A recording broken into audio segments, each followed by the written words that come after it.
Okay, Mayor, again, thank you for your patience, and we are ready to go with the next item on your agenda, which is a presentation. Right.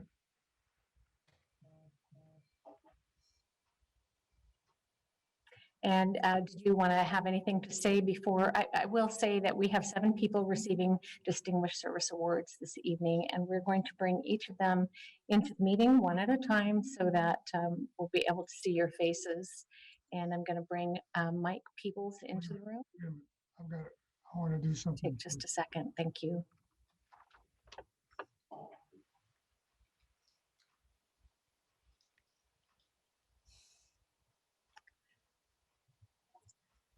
Zoom is slow tonight.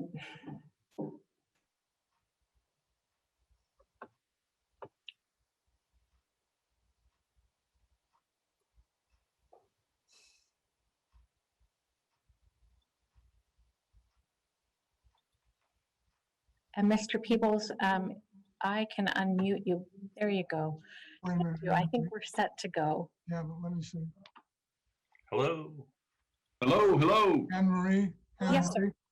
Yes. Anne-Marie, Yes, sir. I want to say some things first. Great. Okay.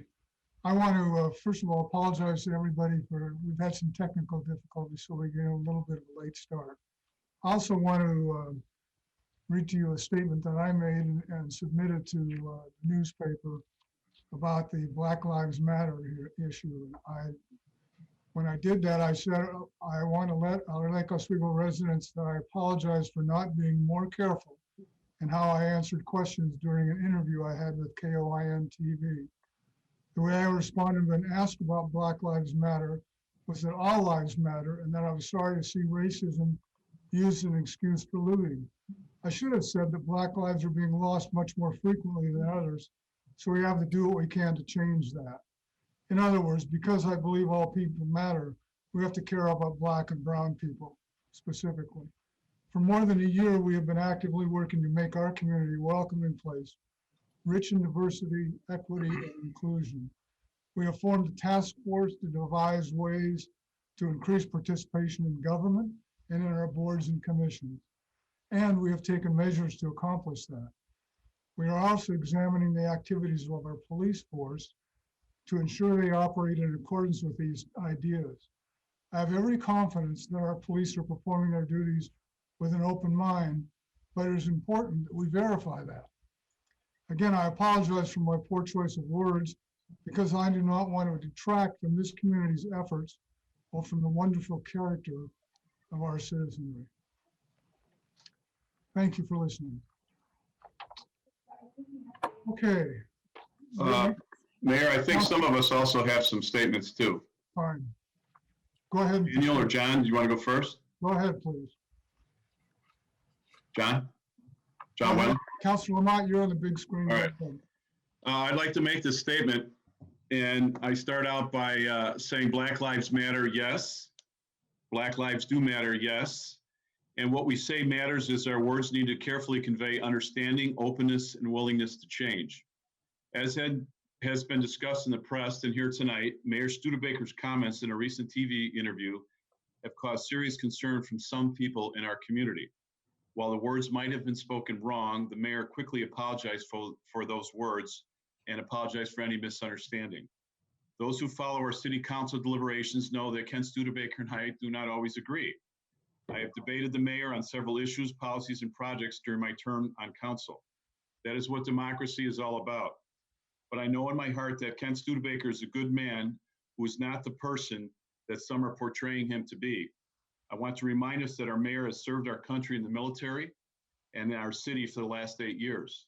He has been a calm and quiet leader that truly loves Lake Oswego. While the words may have come out wrong and some have taken offense to them, Ken Studebaker nor anyone on this council does not deserve hateful responses to their words and character assassination. We serve the whole community and we work very hard to keep our good government moving forward and to change our policies and practices when they need to change. We are doing that through our diversity, equity, and inclusion work and the council's review of our policing practices and policies. And we will make that change. Winston Churchill once said that it takes courage to stand up and speak, and that it takes courage to sit down and listen. Martin Luther King once said that darkness cannot drive out darkness. Only light can do that. Hate cannot drive out hate. Only love can do that. Speaking without listening, along with hate and intolerance, will not make us a better community. I hope that for the sake of our Lake Oswego, we can stop the hating, increase the listening, and really begin to love our fellow neighbors. America is a melting pot with a vast rainbow of colors, creeds, and orientations. I thank those who have spoken out about race in America and in our city. We have work to do, and Lake Oswego is doing it. Dividing the city and attacking people's character is not the answer. Listening and loving are the answers. Thank you. Thank you. Councilor Nguyen, did you have something? Thank you, Mayor Studebaker. I do have a comment that statement I'd like to read to you. And I've been thinking about this a lot. I think that, I think that my colleagues recognize that on council, I often am the person that is often listening more than I'm speaking. And I think that's something I think that we should also be able to think about too. And I'll just start off by saying that I feel like this past month of August has really been a challenging and transformative period of time. It's only a month, it's less than 30 days, but our city's been in the headlines far more than we expected. And there have been some uncomfortable conversations happening within this community.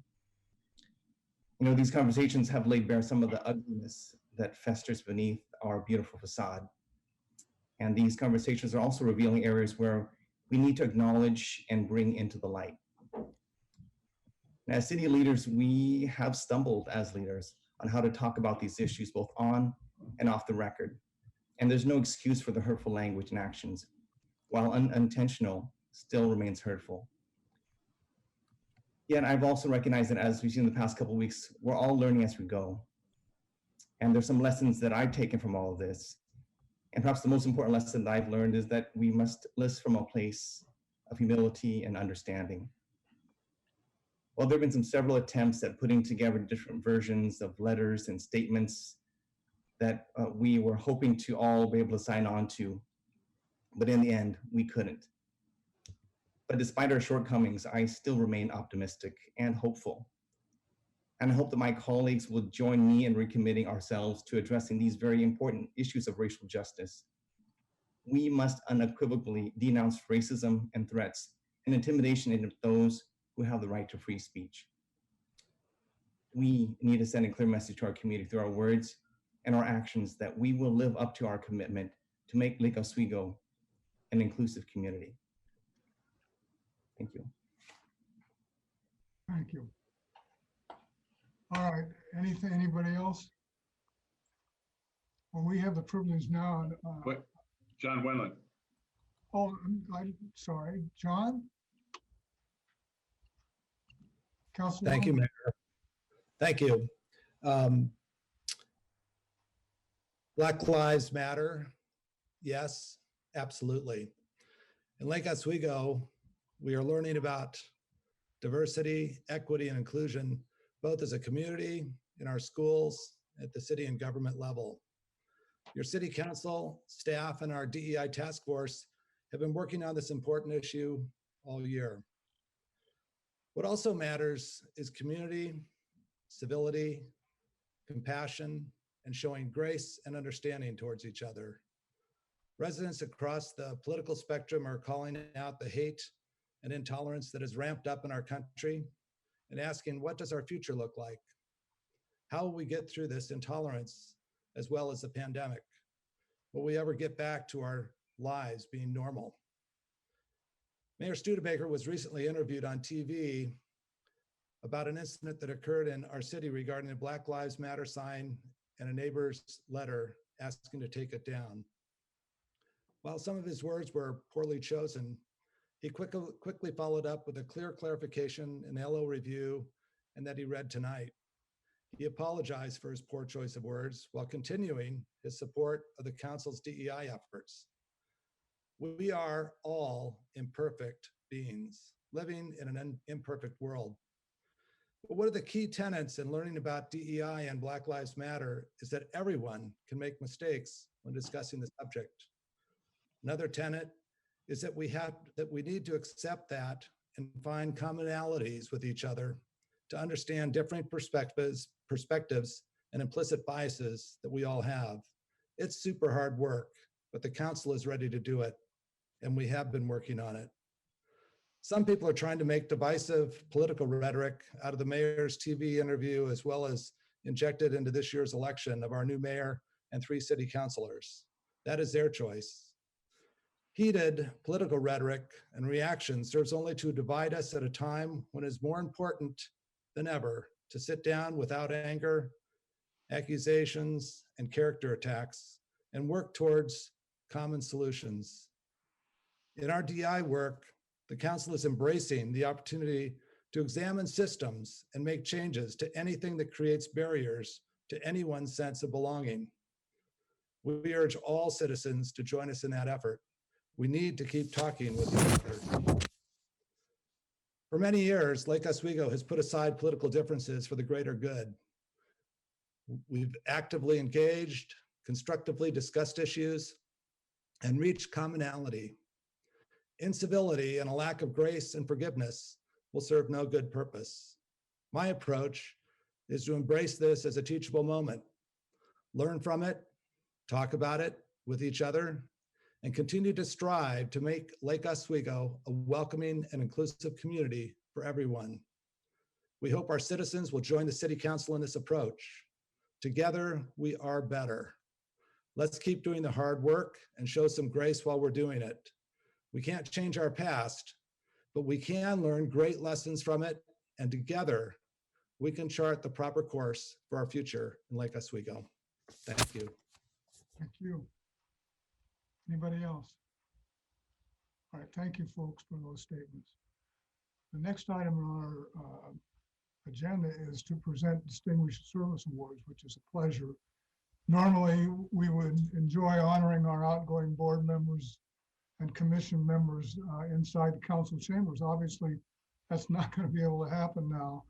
We don't get to shake hands with each member, and I regret we're not going to be able to do that, but we don't want to let them go without the opportunity to recognize them and present to them their awards, which will be mailed to them in the mail. So first on that line will be Mike Peebles, who is on the Transportation Advisory Board. Hello, Mike. Hello there. How are you doing? Doing great. Thank you. You were a member of TAB for 3 terms, and you were the presiding vice chair this year, is it correct? Correct. Okay, and you're now an engineer at OTEC. Is that also correct? That is correct as well. So you're going to enjoy a little bit of time off now rather than being on the Transportation Advisory Board? I'm sure they'll keep me busy at work. Good for you. Thank you for your time, and we will look forward to seeing you maybe on some other boards. Thank you. I appreciated serving the community and just wanted to send a note out to the staff that worked so hard and helped the Transportation Advisory Board with our mission and running our meetings. So thank you very much. Thank you. Next is Richard Nyes. Is Richard here? Mayor, he is joining the meeting here just shortly. Oh, okay, great. You'll see his face very soon. Hi, Richard. Hello, You also been on TAB for 3 years, 3 terms, correct? 6 years, that's right. And now you're going off, and you were the presiding chair, so you were the big cheese, huh? I guess so. So you worked for Clackamas County and a principal engineer for Greenlight Engineering, correct? That's right, I do double duty. So are you going to be having some extra time now to do things you want to do? I'll finally see my kids again. Good. How old are they? 17 and 15. Good, good. Well, we thank you certainly for all your efforts. We appreciate it very much. I had a wonderful time. Thank you. All right, thank you. Bye-bye, thanks. Next is Richard Kennedy. And Mr. Kennedy is not able to join the meeting tonight, but Mayor, if you'd like to go ahead and read his comments just the same. Okay, he was on the Sustainability Advisory Board for 6 years and played an instrument role in drafting our solar installation goal, and even offered his own rooftop for experimental solar panels. He's leaving the SAB with a sentence that said, "Let me put on my lawyer hat for a minute." That's how he did a lot of things when we were, and I got to observe him when I was liaison.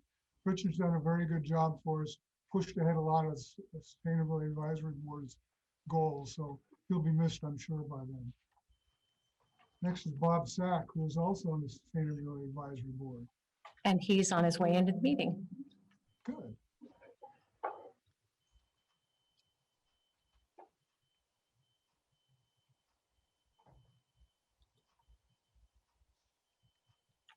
All right, let's see here. Must be a long walk, huh? There we go. There you are. Hi, Bob. How are you? Hi, everybody. Well, I've advised you, I mean, I observed you when I was liaison to Sustainability Advisory Board, and I know transportation is one of your big issues, and you've done a great job of pushing forward some of the sustainable ideas for that. Thank you, Mayor. So we appreciate that. Anything you want to tell us? Well, it's been great working with Jenny Schleppian, who is, a big part of the SAB. And, I've had my foot in two sustainability boards, one with the city and then one with the network. And so I'm going to pare it down just to one sustainability organization at a time, and hope for some younger voices to step in with the SAB. How do you like your e-bike? I love it. And I also have a plug-in hybrid car.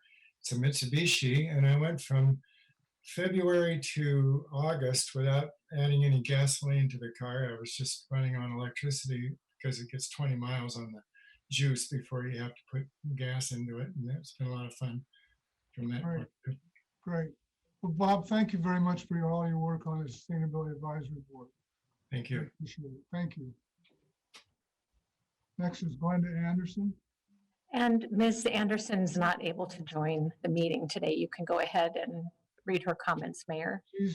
She was on the 50 Plus Advisory Board, and she's been distinguished herself as the creator of the event, which started, I think, 2 years ago, and was a great program to get everybody aware of what they're doing.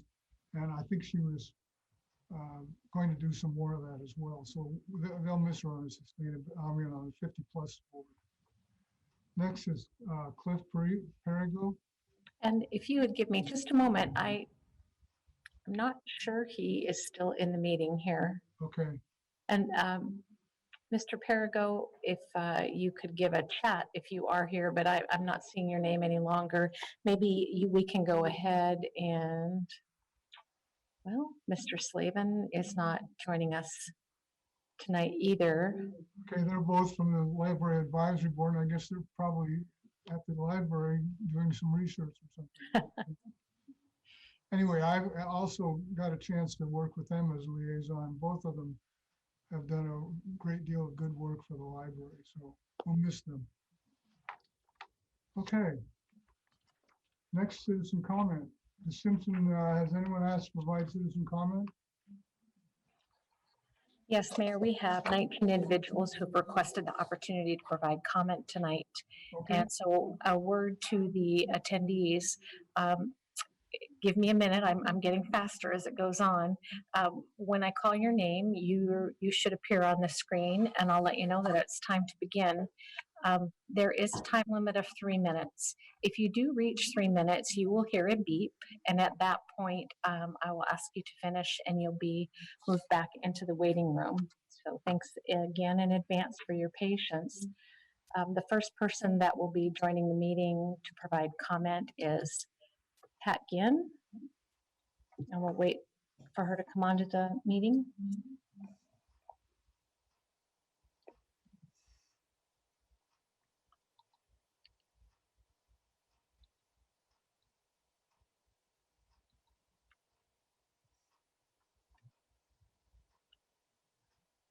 Okay. Ms. Ginn, you are unmuted. Are you able to hear us? Yep. Okay. And, all right, there Hi. you are. You can go ahead and begin. Okay, thank you. Hi, my name is Pat Ginn, and I'm a resident of Lake Oswego. I'm speaking in response to Mayor Studebaker's statement at McCoin 6 News and in his attempt to clarify his remarks. 21 years ago, my family moved to Lake Oswego, knowing its reputation of Lake No Negro. As a person of color, the decision to later work with the school district in a position upholding the law of IDA was fraught with concerns for me. but I was determined to represent educated women of color within the community. Building trust was a challenge, especially if someone felt I threatened their authority. Representing the district in contentious meetings several times a week took its toll as a woman of color. It was not uncommon for me to hear an administrator say about a parent or maybe a staff, oh, that person is just playing the race card.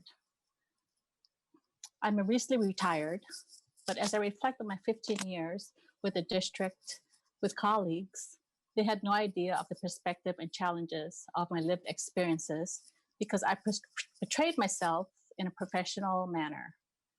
Therefore, it's important to be in the conversations and listen to the heart of the BIPOC community if your goal is to make Lake Oswego a more inclusive place to live and work. So the comment of the letter to the youngster being a one-off incident in the news was very disheartening. It shows that the community is comfortable in expressing its racism under its current leadership. Children are not born with racism. Racism is taught and is embedded by the age of 5. Several weeks ago, my husband was working to keep the marching protesters safe by helping with the traffic control on his bike. The elderly and children were at the front of the march, and a man tried to drive past him to get through to the people. The person has been on a watch list based on the detectives that called my husband. So this is not a one-off situation.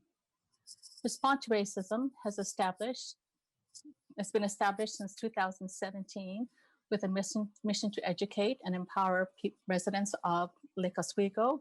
We've been in place for 3 years, bringing educational programs and tools to our community. We host numerous events and have tools on our website and post about racism on our social media sites, as well as the LO Review. While hundreds of community members regularly participate in our meetings and events, only a few of our city leaders do. The participants have acknowledged their biases and are allies for the BIPOC community. Systemic racism, which was the foundation of this community, as it still is noted in some of the original house deeds, has to be dismantled now because silence is no longer an option. Leadership requires strong shoulders, connection, and empathy. So for me to even hear tonight that I want things back to normal is really a step backwards. That is not moving forward. Please do the work, educate yourself, participate in conversations, and listen to the BIPOC community if your goal is truly to make Lake Oswego a more inclusive place to live and work. We have to do better. Thank you. Okay, our next participant is Willie Poinsett, and she's moving into the meeting.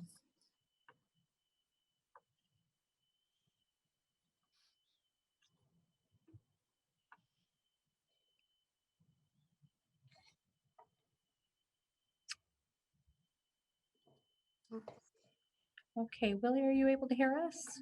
I am Okay, trying to get video now.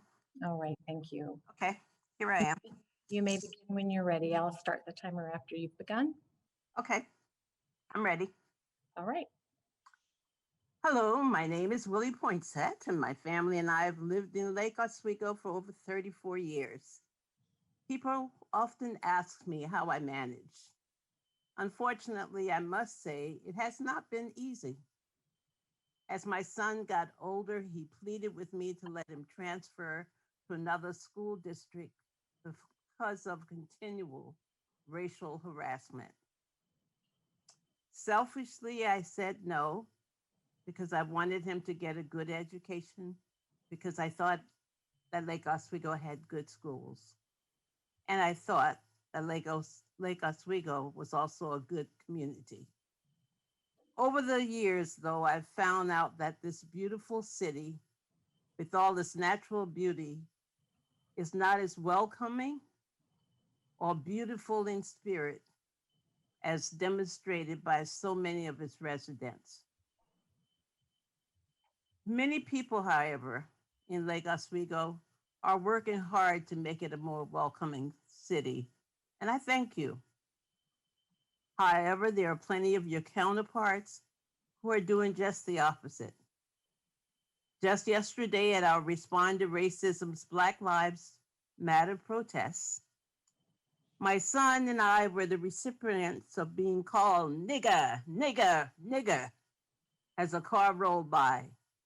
We had to endure vicious comments from counter protesters just because we were holding and the signs and saying Black Lives Matter, emphasizing the need to end the nonstop killing, nonstop killing, and I'm saying it a few times, of Black men, boys, and women and girls by white racist people in authority. Not all people, but people who are using their authority and killing people who look like me. In the meantime,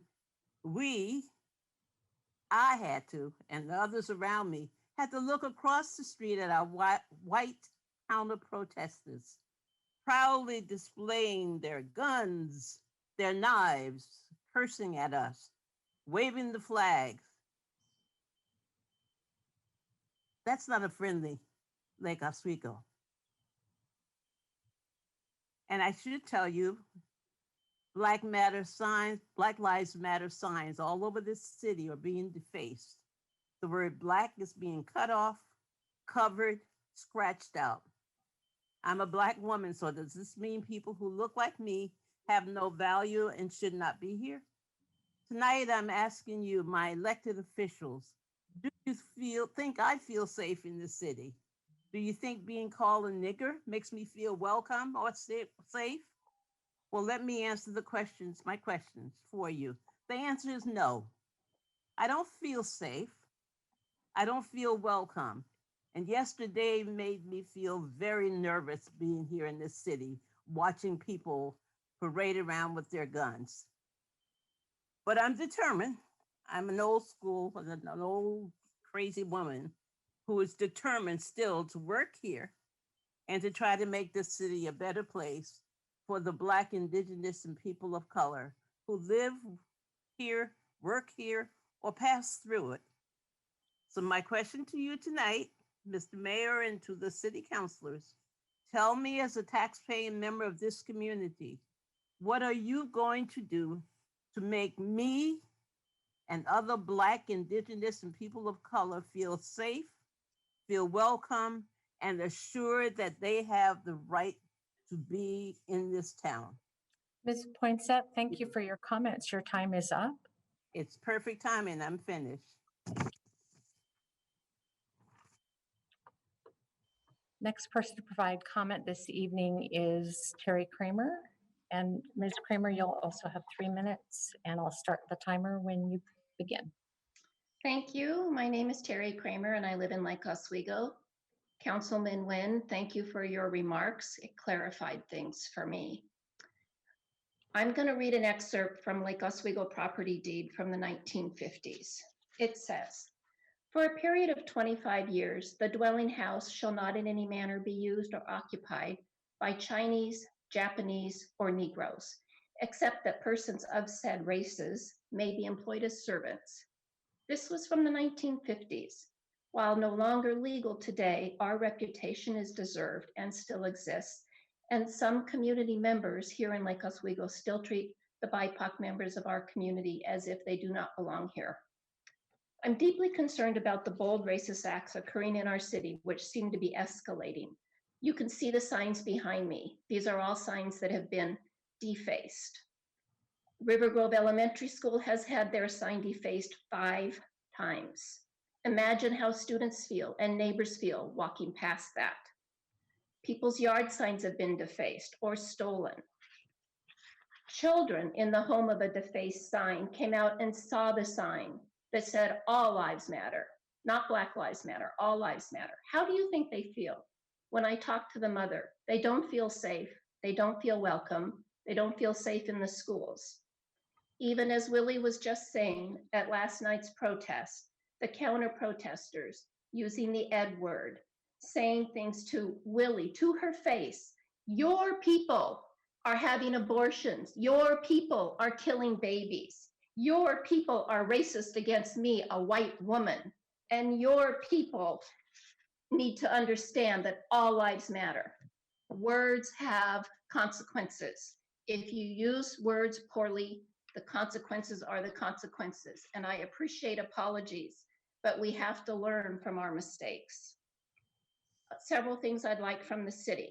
I'd like the city to acknowledge the trauma inflicted on our BIPOC community when these things happen, and why that hasn't been acknowledged by the city council and the city as a whole is beyond me. I would like you to strongly denounce racism. I would like to hear reports from the city on what's being done to change. I understand the DEI task force is in place, but what is being done to change our culture? What is being done to look at things through an equity lens? I would like the city to co-host multicultural activities in conjunction with BIPOC groups in town. We need to educate our community and showcase our diversity. I'd like the DEI task force to be permanent as a board or a commission. I'd like the city to conduct a community survey and focus on our BIPOC community. I want the city to be the city that I'm proud to live in, and right now it isn't. And I'll send my comments to the city recorder so that you have them. Thank you. Thank you. All right, your next speaker is Kira Wen. She's joining the meeting now.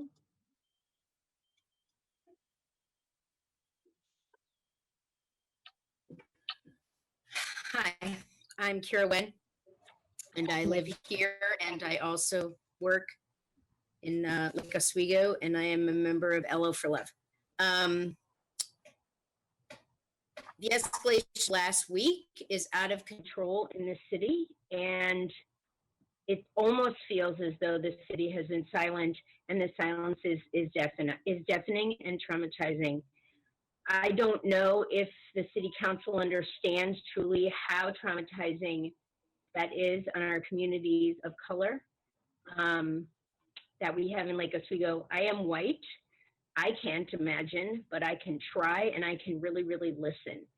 The fact that Black Lives Matter signs are being defaced on our own elementary school, well, not Black Lives Matter signs, but messages that echo this sentiment and belief that Black Lives Matter being defaced on our own elementary school marquees at River Grove is frightening to me. I don't know what's going on with that and what the city is doing about it, but this kind of hate has become really obvious and pervasive in Lake Oswego. And unfortunately, it seems to have gotten worse over this past week, even since the mayor was on the news. The silence is really traumatizing. So it is really important that while people say Black Lives Matter, they actually do understand that Black lives do matter, and that all lives just cannot matter, because that doesn't make sense. All lives can't matter unless Black lives matter. The next thing I need to say is on behalf of Sherry Partain, who could not be with us. She is a neighbor, and she is saying, I will try and paraphrase, I say I don't have much time. She is a mother, a wife, social worker, and director at a local nonprofit in the region for a welfare agency, and she has 2 children in the Lake Oswego School District, and she's outraged at what's going on in her community that she calls home. Racism and being anti-racist is not a political issue, and it isn't something to pick a side on or clink a glass about. This is a humanitarian issue, and where issues of humanity are concerned, we must listen to the impact that our behavior has on others. So I ask our city council to listen. That means you have to hear the Black and brown citizens and people of color telling you they're being treated different inside and outside of this community, and that there are times they do not feel safe. We've heard that.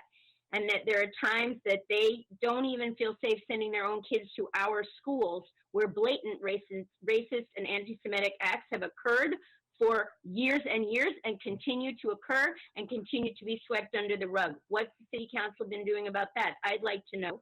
Listening means that you hear all the pleas and support for change, and that you want all of our children and all of our communities to feel safe as best as you can. So it's time for the city to take action on racism. And that starts with acknowledging that it exists And we can't avoid by saying all lives matter, but I feel like that's clear this evening, or clearer.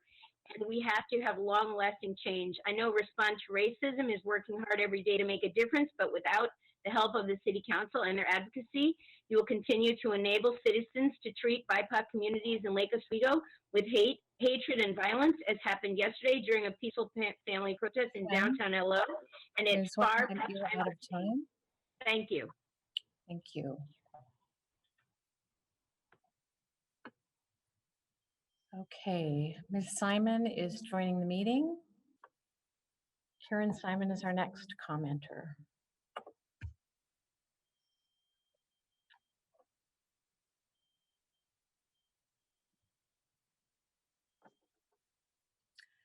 Ms. Simon, are you able to hear us? There we go. There Hi, you go. Thank you. You may start. thank you. My name is Karen Simon. I have lived in Lake Oswego for over 20 years. I've owned 2 homes. I've worked here. I have 2 children in Lake Oswego schools, and I'm the founder of the Lake Oswego Mothers Club, and I'm on the board of directors for LO for Love. I was shocked to see the mayor's TV interview the other day. And what I want you to know is that there are children in our school that are called nigger every day. There are children that have ISIS written on their lockers. There is one student that I know that had a note put in her textbook that said, "Jew, go back to Dachau." This student is no longer in our schools. She transferred to a private school in California. So this is not one-off incidents. It's not new. We have an earned reputation and a nickname called Lake No Negro. I know families that won't move here because of the reputation of the schools. I know businesses that won't start here because of the reputation of the city. And my ask today is threefold. One, I ask for the city council to issue a public statement recognizing that Lake Oswego stands in solidarity with Black Lives Matter. 2, that we denounce the racist actions that have occurred in our city. And 3, that we adopt the recommendations of the DEI task force that's meeting tomorrow to discuss and respond to the mayor's insensitive comments.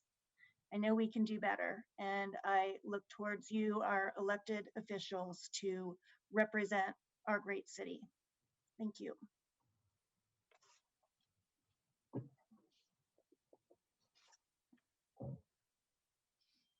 Okay. Our next speaker is Alana Kent.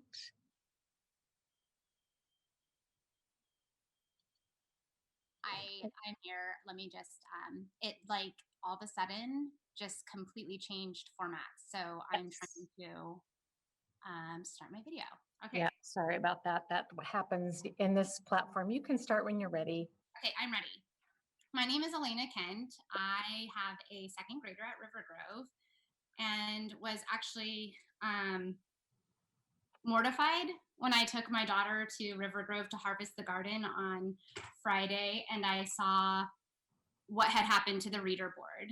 I was actually very proud of River Grove for standing strong and letting our community know that they stand with Black lives and that that is meaningful to them.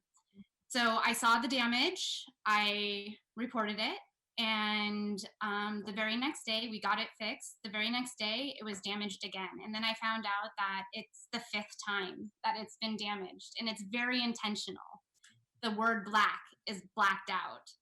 I'm going to also share on behalf of one of my closest friends. She is a woman of color, an affluent family in Lake Oswego, Black family. They had just blocks down from their house a sign that had the words Black Lives literally sliced off. Like that was sliced off of the sign. And she wasn't willing to come to the meeting tonight, but she wanted me to share that last night when she walked through her neighborhood where she should feel safe, because for all of the white folks in Lake Oswego, it feels safe, right? Like you feel comfortable being in this town. But for her, she was feeling unsafe to walk her dog, to let it go potty because of all of the uptick in vandalism, specifically towards Black lives. I also showed up last night to the protest that happened at City Hall, and I appreciate how the city councils called out divisiveness, and I believe that that's completely happening. What I saw though is I saw people with Respond, people that were showing support and solidarity for Black lives. We were being silent outside of shouting chants. There were folks that were supporting our mayor, and there were folks that were supporting Blue Lives, and they were the ones toting guns. They were bringing their hate. They were crossing the street and yelling in people's faces. And I am telling you that I have been to probably 24 protests with Respond, and this was the first time that I felt unsafe. And I did not feel unsafe because of the folks that I was with. I felt unsafe because of the white people across the street shouting. And I did hear, as the car drove by, what Willie said earlier about the people shouting the N-word over and over again. I heard that. I heard that. And my 7-year-old child was standing next to me. So this is what I talk about with her at home. We talk about the unjust nature of race and like what is happening right now in our nation and in our town. And I'm going to go ahead and let it go, and I'll send in the rest of my comments. Thank you. Thank you. Our next speaker tonight is Amy Waterbury, and I can see she's on. And Amy, you can go ahead and start when you're ready. Thanks, Anne Marie. My name is Amy Waterbury, and I live at 4933 Park Hill Street in Lake Oswego, and I'm speaking on behalf of LO for Love. I feel that we are in a time right now more than ever when it is incumbent upon all of us, but especially those in leadership positions, to do 3 things. First, acknowledge and seek to understand the experiences of pain inflicted upon our neighbors and community members who are people of color. Second, undertake honest self-reflection and examine how and when we have benefited from, committed, or witnessed and not spoken up to racist actions and policies. And 3, be a part of contributing to the struggle for a more just country, which starts right here in our community. For people in a place of privilege who are new to the realization that their experience in this world is not the experience of people of color, it's not easy to recognize what you may have been missing for these many years. It can be painful. The willingness to approach blind spots with curiosity and humility is something I would expect of a strong leader, and be clear about what they are doing to change moving forward, and for them to be clear about what they are doing, what they are going to change moving forward. This time of reckoning that we are in right now presents us with an opportunity to grow as individuals and as a country. For leaders who have not been engaged in this work, I implore you to find a way to do so. Read the books about racism that are on the New York Times bestsellers list, or look up the authors on TED Talks or YouTube. And for understanding our own community, we're lucky enough to have monthly Respond to Racism meetings to attend, and I encourage you all to attend. I ask that City Council publicly denounce racist actions that have been described by several of the others giving comment that have been occurring at an increasing rate, such as vandalizing of school signs and residential yard signs and use of the N-word toward community members and scribbled in public places. Strongly denouncing these actions would be in keeping with the city's declaration made several years back to be an inclusive community. That declaration needs to be backed by action. I am pleased that the DEI task force is in place and work is underway, and I would like to strongly recommend that the DEI task force become a permanent committee. Thank you.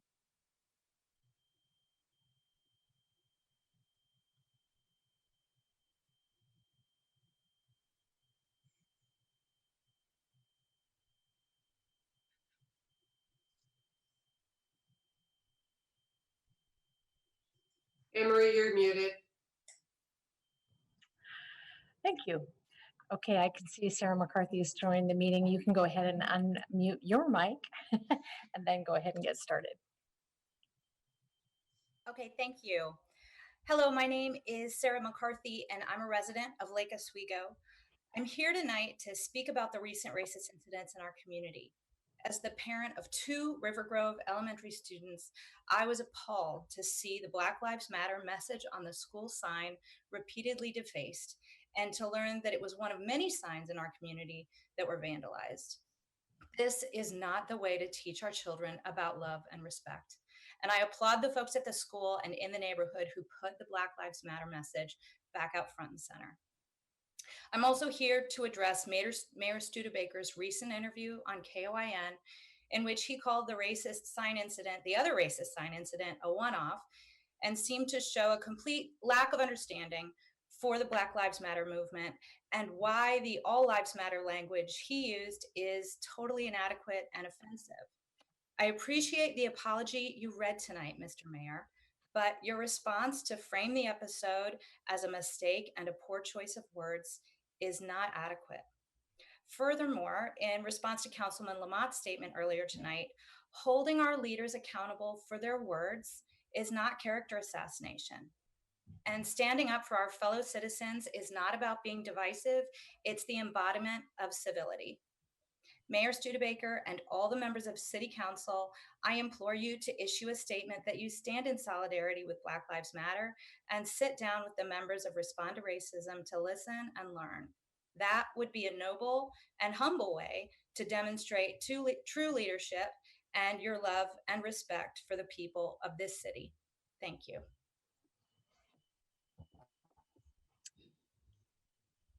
Thank you. Our next speaker is Rachel Lee, and Ms. Lee, you can go ahead and begin when you're ready. Thank you. Hi, my name is Rachel Lee. I am a student at the University of Southern California, and I'm a graduate of Lake Oswego High School. I'm here to talk about the racism pervasive in LO, and I'd like to thank Respond to Racism for calling me out on social media to speak at this meeting.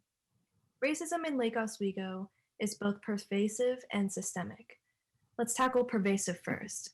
It's mostly white, which grants it the nickname Lake No Negro.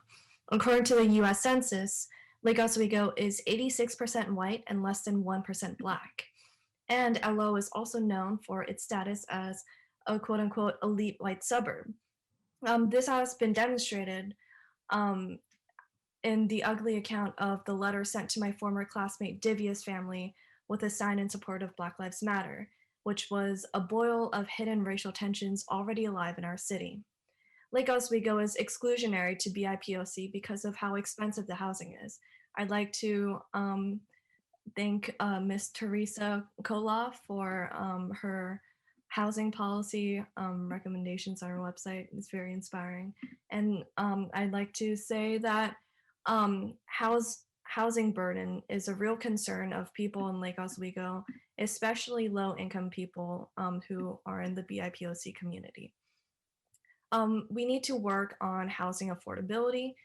There is great success in Bend and Milwaukee, who have communities much more diverse in Lake Oswego and who have funded affordable housing and rental units. And we also need to work on commuting, working with the TriMet to finance transportation. The racism in Lake Oswego is also systemic. Historically, anti-Blackness laws and Black exclusionary laws have led to homogenous white communities such as Lake Oswego and Oregon.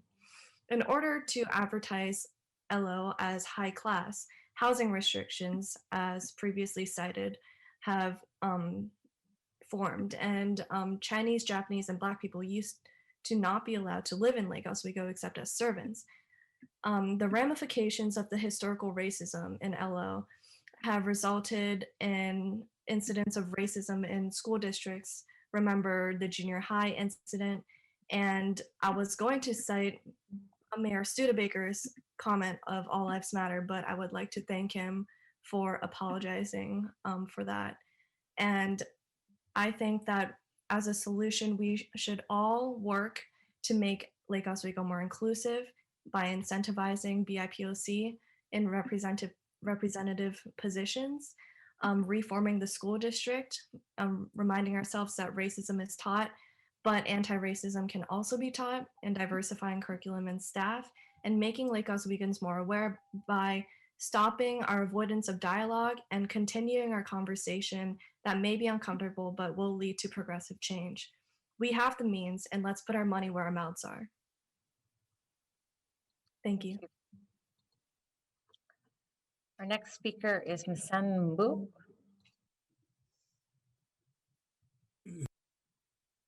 Oh, there you go. You may start when you're ready.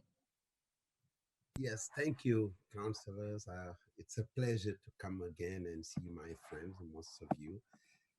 When this incident happened, I did what a citizen does. I called the mayor and I said, I'm going to come meet with the mayor. We met and talked about, I told him my position about what I heard, that it was not nice, that, and we discussed because I know Kent. We all have problems. Today, I'm very happy that Mr. Mayor publicly apologized. I asked him to go further to meet with response to racism, to talk to Hello for Love, and to talk to many other folks, because you are our leader. There's some stuff like when you say certain words, it emboldens other people, whether you support those people or not. My wife was running. She came with a picture and said, our neighbor, the sign Black Lives is like sliced out. And I told her, well, I think maybe it's a mistake, maybe it's no. She said, no, they did it. And she went again, even today, this morning, they replace it, someone is cutting it. So I'm talking by using like James Baldwin said, not everything that is faced can be changed, but nothing can be changed until it is faced. We have to face the problem that there's a problem here. And it's not only here, thankfully, it's everywhere in America. It's systemic racism that is endemic. And it's all scholars we have, it's not something we are talking about, but it's all something that I live myself, that probably Daniel lives himself, and many others like me or like Daniel. So we have to face it and talk. It's not your fault if the institutions here are racist. It will be your fault if you do not face it, like people are asking. You are a council, do something, support Black lives. I'm going to show, I'm working with children. Children have never been very good at listening to their elders, like us, like you, but they have never failed to imitate them. When in our street, people call us niggers, when in our street in Lake Oswego, because it was hidden, but yesterday people were, I didn't go, I have a very good report. And when we see some personality on the side of those things, it's troubling. And that's why I'm asking for the city council to do something. People walking with weapons in our city, this is not our standard. Lake Oswego is better than that. We are not gonna accept that. The city has to condemn that and side with Black lives. Thank you very much. I respect you and I hope you will do that. Thank you. Your next speaker this evening is Kelly Cliff. All right, you're ready to go. Thank you. You can start when you're ready. Awesome. Hi, my name is Kelly Cliff. I am co-PTO president and mom of 3 kiddos at River Grove Elementary. Over the weekend, our school sign proclaiming the district's message of support for Black Lives Matter was defaced again. It was replaced by neighbors and then defaced again. The neighborhood quickly rallied and used art to make sure that this community knows that at River Grove Elementary and everywhere else, Black Lives Matter. This comes after our own mayor described a racist incident as a one-off and used the phrase, all lives matter, in a TV interview. Those words and that attitude only serve to embolden people of this city who refuse to acknowledge Lake Oswego's racist beginnings, the current culture of racism this has created, and have chosen to reject the call of anti-racism. I am grateful for the River Grove Elementary families that responded loudly to the vandalism at our school, and I'm thankful for groups like Respond to Racism LO, who are leading our community with boldness and courage. Boldness and courage is what Lake Oswego needs from its leadership, and unfortunately what our mayor is lacking. To the leaders who spoke out in the review today, your community sees you and we thank you. Racism in Lake Oswego is more than just a one-off, and it's time to get to work. In terms of next steps, I'd encourage you to start with listening to Black women and members of the BIPOC community. Theirs are the voices we need to be hearing from and following. Thank you for your time.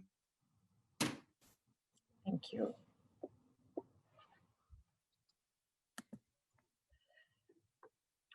Next guest tonight is Lisa Allard Reinhardt. And you can unmute and start your video. There we go. Are you able to unmute? Got it. Okay, thank you. Okay, great. You can start when you're ready. Perfect. Thank you. Hi, thank you for letting me speak tonight. I'm Lisa Allard Reinhardt. I'm a resident of Lake Oswego and the mother of 2 Lake Oswego high school students. And I'm here at the City Council I'm here to ask the City Council to issue a unified statement recognizing that Lake Oswego stands in solidarity with Black Lives Matter. And to ask this council to reaffirm publicly their commitment to diversity, equity, and inclusivity. As we have heard tonight, in recent weeks, we have seen a rise in racist incidents in our community, most notably the anonymous letter sent to a community member asking a resident to remove a Black Lives Matter sign, racist graffiti popping up around town, including my own Uplands neighborhood at a construction site, the vandalism of the River Grove Elementary marquee, destruction of Black Lives Matter signs on private residences throughout our city, and most recently, just last night, our esteemed community member, Willie Poinsett, endured verbal racial threats and felt endangered directly in front of the City Hall, the seat of our local government. I believe actions such as these will continue. They will be emboldened by the racially insensitive comments made by Mayor Studebaker on his recent interview, if the city does not unequivocally denounce them. I greatly appreciate the Lake Oswego elected leaders and candidates who released a joint statement today, rebuking the mayor's comments and committing to creating a more equitable and inclusive city. You, our city council members, indicated your commitment to DEI in the council's 2020 goals. Those goals are publicly available on the city council's website. Now is your opportunity to live into that commitment. The DEI task force is meeting tomorrow to discuss and respond to Mayor Studebaker's insensitive comments. I ask the City Council to adopt the task force recommendation as you have publicly promised to do. As well, I ask the Council to publicly and unequivocally stand in solidarity with Black Lives Matter. This Council must ensure, both in your words and your deeds, that Lake Oswego is a place for all people to feel safe and thrive. Thank you for your time. Thank you. Your next comments tonight have been asked to be read. They're from Deborah and Meg Wilkinson. I'll start the timer. Okay, before you, as a city council, vote to spend over $2.5 million on 100% of the design plan for the Lake Oswego Aquatic Recreation Center, please address an open item. What will be the ongoing costs and where will those dollars come from? Not just in terms of the IGA, but total operational costs and potential revenue. We are in a tough financial situation now, and it is not going to improve quickly. Whenever the issue of finances come up, it has always been deferred to a later time. Well, it is now later. When will we address them? This design plan will address the capital costs. It is at this stage that we have seen the costs differ greatly from the initial proposals. The first iteration of the City Hall was so far over the budget that the entire project needed to be scaled back. What will be scaled back at the Aquatic Rec Center if this is not the case? If we are at the full $30 million, how will the cost overruns be covered? As to ongoing operation expenses, there are enough facilities in Oregon to gather these costs and prepare draft budgets. Now is the time to talk money before the final approval of the $2.5 million. Thank you. Your next participant today is Sophie Menakis. Sorry, I hope I said your name right. You can correct me. And she should be appearing on the screen here shortly. Hi, thank you so much for having me. So my name is Sophia Meniakis, and as many of us in this meeting may know, several weeks ago, an Indigenous woman in Lake Oswego became the victim of an act of blatant racism. In response, Mr. Studebaker has issued a public apology that included the very same statement with which this woman was victimized. Although he has since issued an apology, it is too little too late, and I would like to remind him that people of color do not have any obligation to accept his apology. Now, let's unpack the statement, all lives matter, really quickly. Technically speaking, I agree that every single life is important. However, when Mr. Studebaker made this statement, it left me wondering, what about in LO? If all lives really matter in Lake Oswego, we cannot forget the resounding response from the BIPOC community that they do not feel safe in this city. Why would they, of course, when Black students are continually singled out by SROs in schools, when officers in Lake Oswego communicate with each other using words such as N-word in the area, Mexican in the area, when the N slur is repeatedly found graffitied onto school walls and construction equipment. Professionals such as Bruce and Willie Poinsett work tirelessly to teach anti-racism and connect our community through diversity, yet they have received little to no support from our mayor. What is commonly forgotten by those who utter the phrase, all lives matter, is that it means Black lives matter too. But I'll tell you what happens when the phrase Black Lives Matter is used in public in Lake Oswego. Last night, I did attend a peaceful Black Lives Matter protest in Lake Oswego, and we were met with a response from protesters who publicly suggested that they, quote, supported the mayor. These included a man fully armed with a knife and pistol. I'll remind you that there were 8-year-old children there too, and that this man was fully armed with a loaded gun. There was also a man old enough to be my grandfather who was donning a cap that read Lake Oswego Police Department on the brim, who told me that I was, quote, too cute to be there, and that I missed a spot on my legs, shaving. I'd like to remind you that I'm a minor, and that's not the sort of behavior I would expect from my elders. If all lives really matter, Mr. Studebaker, then why aren't they being protected? Why are we called Lake No Negro in 2020? Now, since you haven't answered my question, and it is the third time that I've now asked you, I will ask you, what are you going to do to protect the BIPOC who feel unsafe in Lake Oswego? But since I do expect that you will again fail to answer me, I will ask all of those running for candidacy in 2020 that you do what Mr. Studebaker has failed to do and advocate for Black lives. Thank you so much for your time.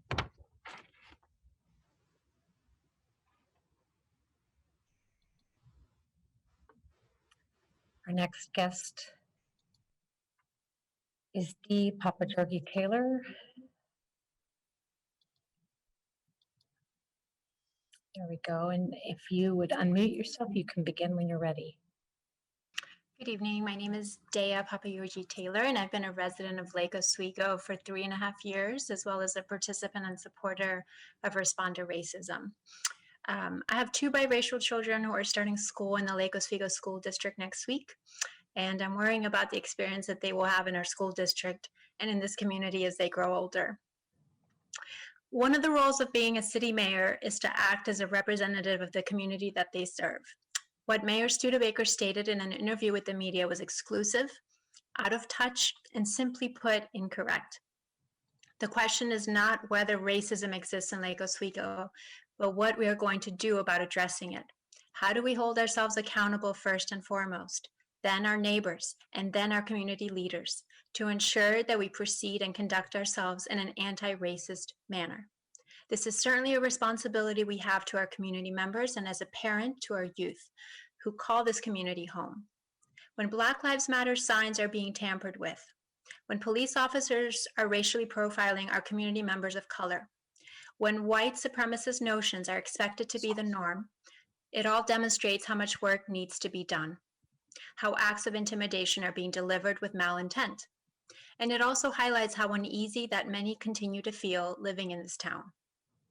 Hearing the mayor state that all lives matter is dangerous because it is sending a message that his opinion is representative of our greater community and what we stand for, which is simply incorrect.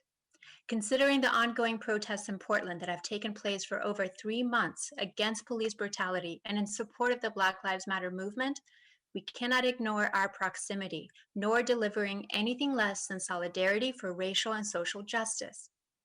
This is a testament that much more work needs to be done by our current mayor to fully grasp the true intent of the Black Lives Matter movement.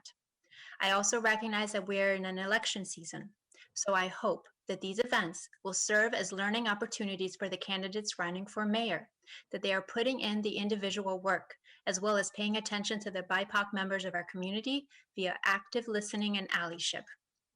I want Lake Oswego to be known not only for its beautiful scenery, but much more for its intolerance for anything less than equitable, inclusive, and responsive to racist acts and policies. Thank you.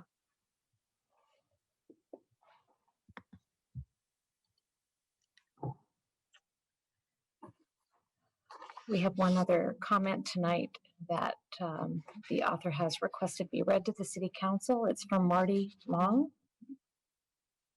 I would like to add my support for the Black Lives Matter movement and express that I am ashamed that our mayor would publicly express that all lives matter, given that expression's clear intent to diminish the national movement to protect people of color. Our city has a terrible reputation when it comes to racism, a reputation that I have personally seen to be deserved after my child's experience at Lake Oswego Junior High. I want to live in a city where the mayor and city council do the right thing by protecting and cherishing all citizens. I look forward to voting for a new mayor in November. Please share the statement publicly.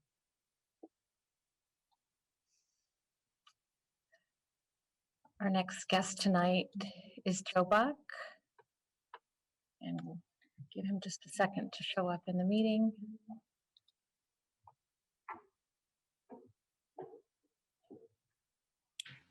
You can start when you're ready. Thanks, Anne Marie. Mayor and councilors and community members, I'm here tonight as a board member of LO for Love. Collectively, as our city leaders, you made a commitment to addressing racism in Lake Oswego, to hearing the stories of people of color in our community. You asked specifically to take the lead on it because the stories were too important to be filtered through others. Yet many of you are conspicuously absent from events where those stories are shared, absent from meetings happening throughout the community. Many of us in the community are listening and learning and taking active steps to broaden our own perspectives and understand the experiences of others, and that includes me. And we're still learning. And we want all of you to join us. And as public officials, keep us informed. We want to see you. We want to hear from you, not just in response to racist incidents, but about your own journey, the journey that we're on together. Denouncing the mayor's remarks, not character attacks. Supporting the mayor and our community requires action. Let's put the same support and energy I see some of you putting behind the mayor to support people of color in the community facing unwelcoming, damaging, and hurtful behavior on a regular basis. It's an action that does everyone, including the mayor, and more importantly, many people of color in our community, a great disservice. I applaud you all for wanting to take the lead in listening to our community, but to lead, you have to actually join. Members of our community, neighbors, are now standing across the street from one another, tossing, put nicely, uncivil rhetoric back and forth. Where is your leadership? My ask is similar to what I'm hearing from others. Please start by being present. Stand with us, your friends, your neighbors, as we learn together. None of us are perfect, but many of us are moving forward. And we ask that the people we entrust with the welfare of everyone in the community to join in. We see the great work you all do when you set your minds to it, when you read the materials, and when you put in the thought and time. Hearing the stories we hear tonight and we've heard before at council meetings is good, but please do not wait for the community to come to you. Please join. Advance the forthcoming recommendations. of the DEI committee. And please do not stay silent. We yearn to hear from you all, to see you, the people we entrust to lead. Thank you all for your time.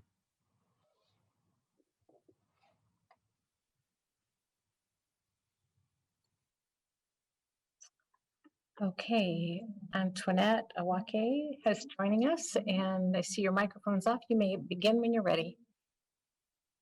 Thank you. My name is Antoinette Iwachi. Thank you for inviting me or providing this platform for me to speak at the Lake Oswego City Council this evening. I have lived in Lake Oswego near the Mountain Park area for 7 years and in the Portland area since 2008. I am Black, as you can tell, an immigrant, a wife, a mom of 3, 2 of them are boys, and a lawyer. My kids are currently in school in Lake Oswego. In choosing to live in Lake Oswego, we were closer to my husband's office, our kids' daycare, and our chosen school. Racial diversity was a concern, as less than 1% of Lake Oswego is Black or African American, but I said, why not? Let's give it a shot. Why? Because I believe Black people need to be in all spaces. Rather than me always trying to get used to them meaning white people and the surroundings, they can start getting used to me and seeing me around. It's that inner mentor voice that keeps me hanging on and using it as an example for my children, and also hoping that other people, Black people, will give Lake Oswego a chance. Being a person of color living in Lake Oswego can be difficult, as some of those speaking today have provided. I do not feel free to wander around in my neighborhood, as I always feel singled out and unwelcome, and frankly, out of fear that the police may be called and that I may be harassed. There have indeed been certain instances where I'm on a walk, out and about, or in my car, and seem to get more attention from police. So I don't go to certain neighborhoods, and I do alter my behavior because of fear of racial profiling. I also feel many hide their racism, and some even do so behind anonymous letters to their neighbors, as has happened recently, which shows their racist attitudes and interests in keeping Lake Oswego mostly white. I also have concerns about raising my children here, but we keep hanging on. I'm just gonna skip through my scripted speech here and just go down to one of the most important points I want to make. I ask those that in Lake Oswego City Council to join the Black Lives Matter movement. You as leaders need to own and understand that the system, including where we live, created here was built for white people. We owe it to our neighbors of all colors to acknowledge that and to work to make the world more inclusive and equitable. In my opinion, Lake Oswego has a long way to go, but change comes through leadership. We need leaders who are woke and in support of a more inclusive and equitable place.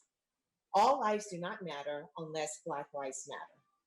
We've loved this country, but why can't this country love us back?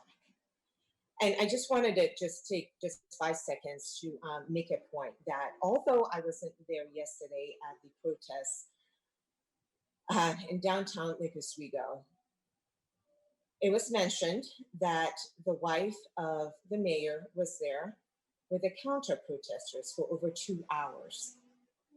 So is that a reflection of what Mayor Studebaker really means? Or what he feels towards Black Lives Matter? And I hope he gets an opportunity to respond to that. Thank you.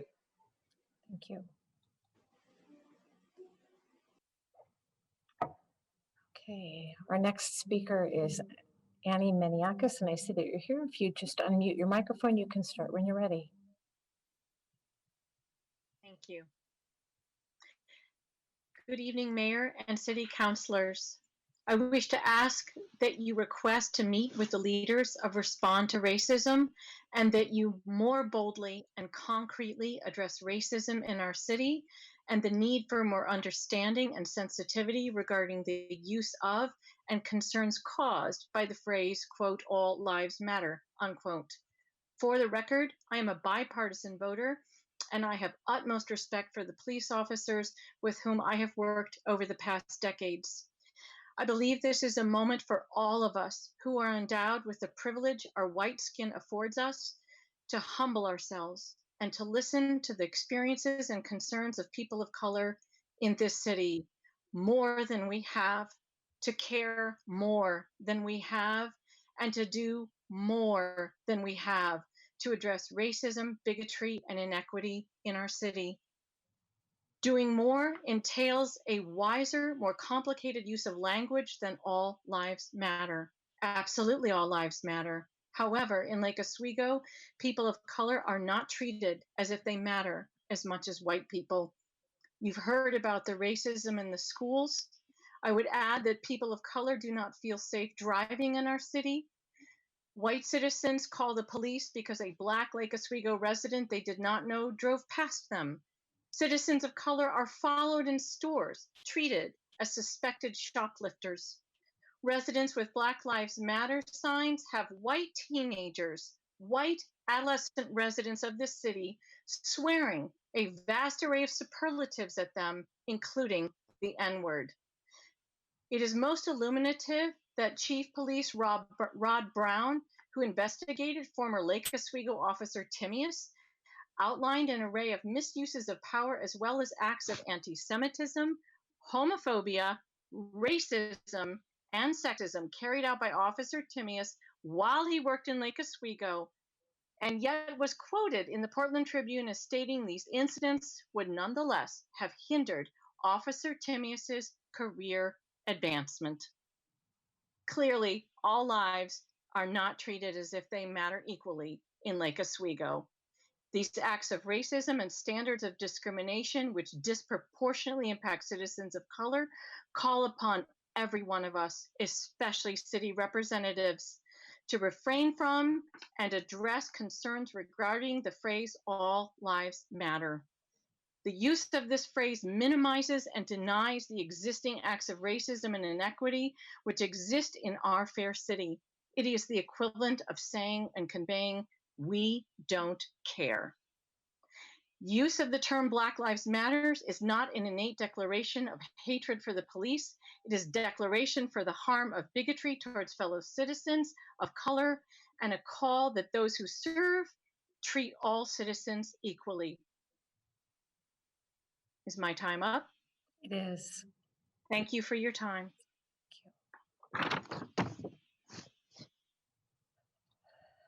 Mayor, that concludes the people who have requested time to provide comment tonight.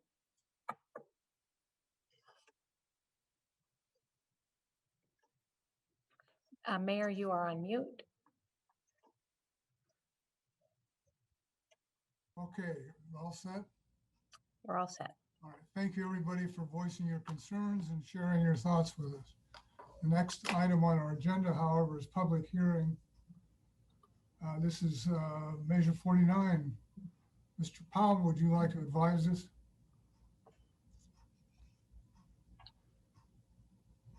Hello? I'm here. Thank you, Mayor. I was just taking off my mute. This is the time set to rule on, to have a public hearing rather, on the Measure 49 claim for compensation at 1870 Twin Points Road. The public hearing process is outlined in the agenda, but to repeat, the claimant will have 15 minutes to testify. Then recognize neighborhood associations, homeowner associations, government or government agencies, or other incorporated public interest organizations will each have 10 minutes. Individuals will each have 5 minutes, and then testimony in support of the claim will be heard first after the claimant, followed by a testimony in opposition, and then neutral testimony. And the claimant has 5 minutes for rebuttal, followed by questions of staff and potentially a decision by the council. As this is not this is quasi-judicial proceeding, but it's not land use. We wouldn't have the usual admonitions there, but as it is quasi-judicial, I would ask if any city council member wishes to make any declarations related to ex parte contacts, bias, or conflicts of interest. And seeing no one indicating such, we'd be ready for the staff report, Mayor. All right, let's go. Ellen, you're going to make the presentation? You're muted, Ellen.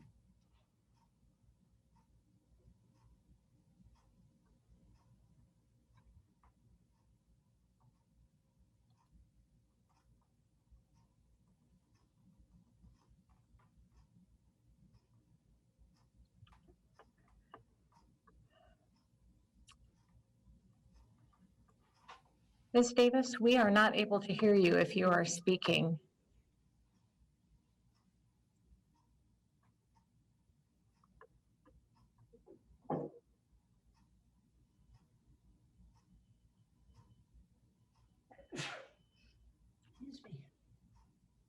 Let's give this a try. Can you stop sharing your screen for a moment? All right, let's see what's going on here.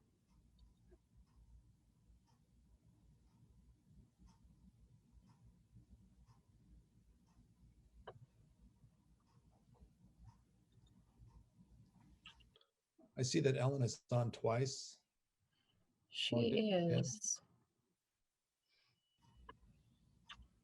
So let's see.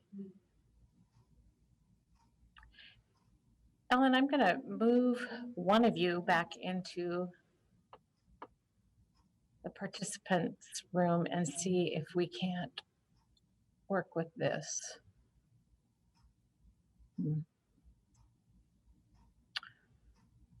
Councilor Koloff? While we're working through this, could we take like a 3-minute facility break? Sure. Good time. Come on back in like 3 to 5 minutes. Thank you. So those of you who aren't on the call can go ahead and mute, and we will do a little troubleshooting here.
to begin again. Okay, we're back in session. Ms. Davis? Okay. Good evening, counselors. My name is Ellen Davis, and I'm an associate planner with the City of Lake Oswego. The matter before you tonight is a Measure 49 claim, which is a request for compensation for reduction in fair market value by a land use regulation. In this case, a 2018 amendment of the flag lot standards, which reduced the number of flag lots that can be served by a private access lane from 8 to 2. The claimant is seeking to waive this change to allow him to apply for a minor partition to divide his property. The hearing tonight is not on whether or not a future partition would be approved or denied. It is a question of whether to pay for the loss in fair market value when this property became no longer dividable, or to allow the claimant to apply for a partition, which would then be reviewed for compliance with city code. The site is 1870 Twin Points Road. Oh, sorry. Already talked about that. The site is 1870 Twin Points Road, which is next to Village on the Lake and has frontage on Oswego Lake. The site is served currently by a public road, Twin Points Road, which then becomes a private access lane at this dashed line, and it becomes private access serving 4 lots currently. And there is an area in question that is discussed in a lot of the exhibits. And that area is closer to the lake and is also pictured here.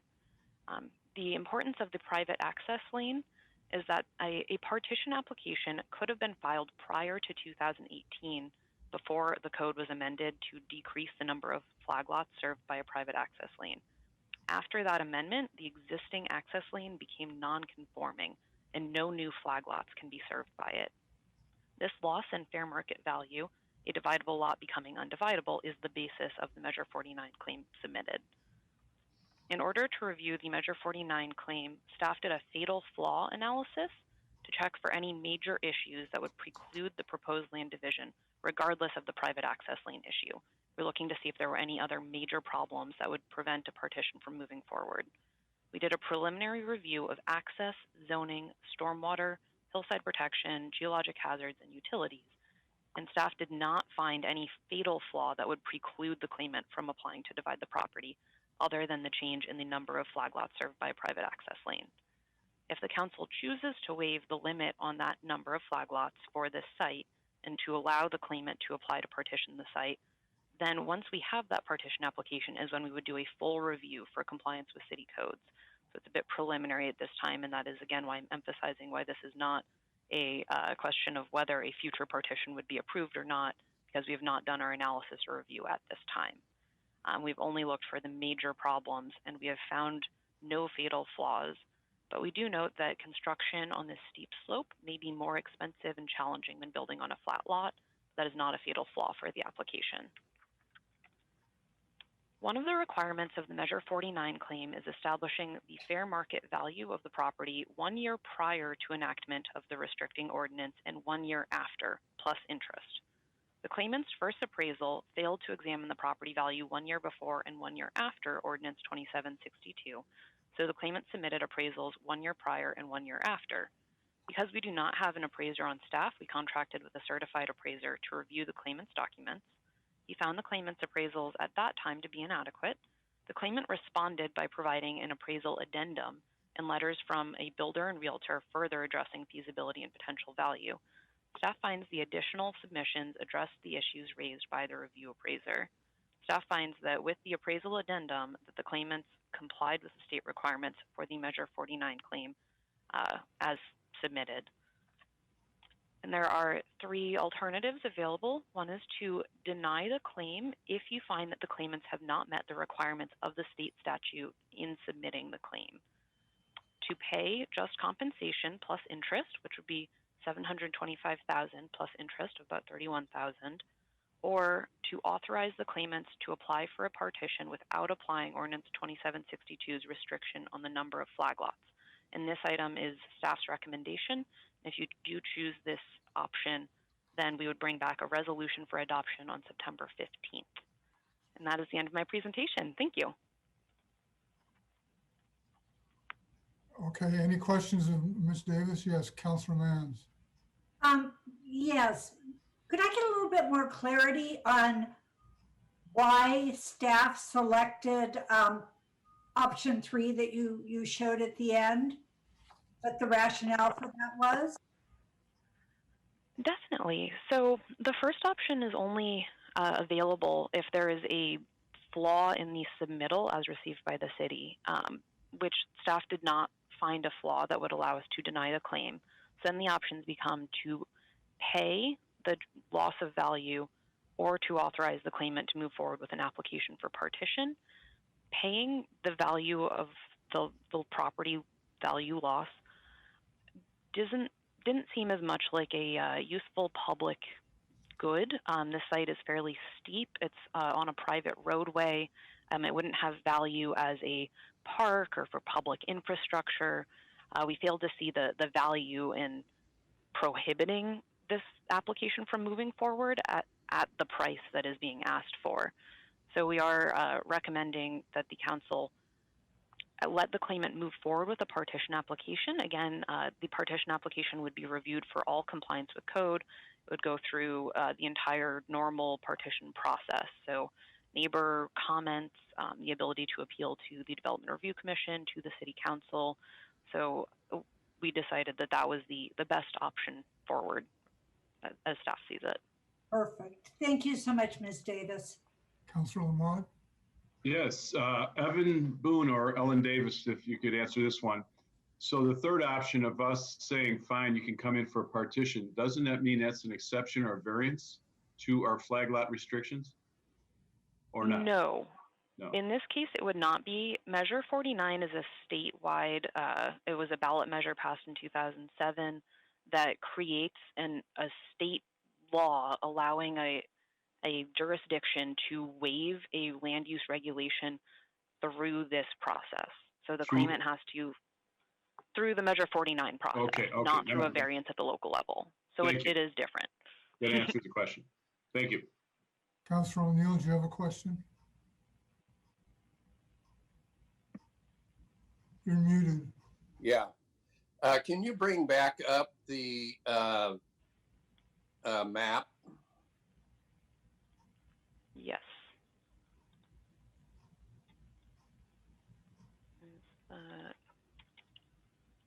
The survey map? Yeah, there you go. So this has a home on it? Yes, that is correct. There is an existing home in the upper portion of the property. And then the additional partition would be this lower section near the water? Yes, that is correct. And are there any covenants or approvals that have been gone through at the Lake Corporation? Not to our knowledge, and lake rights or easements are not part of our purview at the city. Yeah, but has the individual? You'll have to ask him when he speaks later. Okay. All right. Any further questions? Yes, Councilor Kohoff?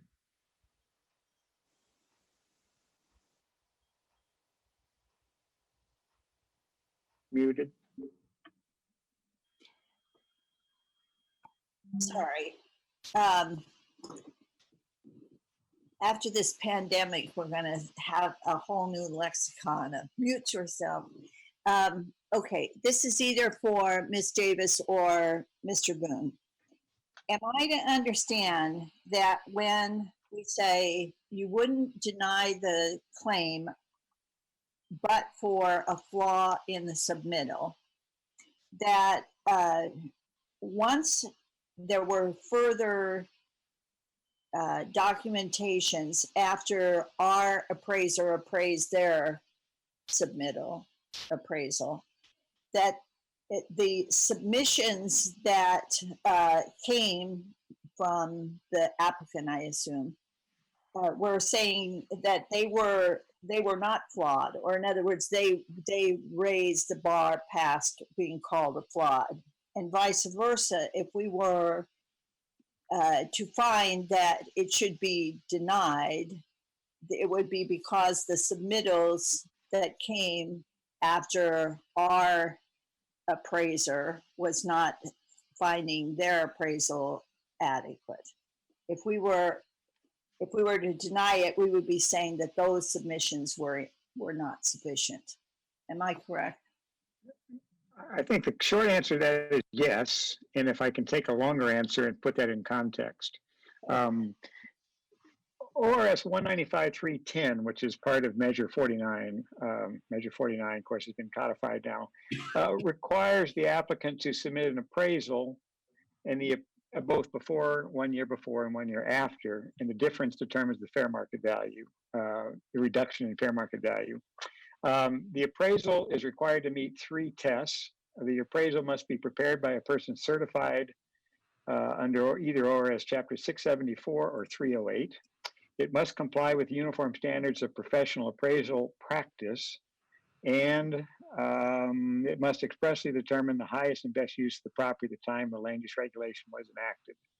So as Ms. Davis indicated, the second set of appraisals that were submitted, the city retained a review appraiser that was just to look at the appraisals that were submitted to determine whether it met those 3 criteria. In the review appraisal, our review appraiser determined that some elements of the appraisal did not conform to the uniform standards of professional appraisal practice, and set forth in his review appraisal on page 4 the elements that he thought were missing, specifically access, utility availability, necessity for sewer pumping, insufficient analysis whether challenges in design of a home on a block could be overcome, suitability and feasibility of a site for pilings, for foundation and support for the lower residents, overall feasibility for construction, and valuation. There was only 1 piece of property, I think, that was indicated. In the comment addendum that was then submitted by the applicant's appraiser, the additional material, as indicated in the addendum, was submitted along with information from the contractor on the property, and speaking, he had a conversation again with a piling person. I was asked to go through that material and determine whether or not they addressed access.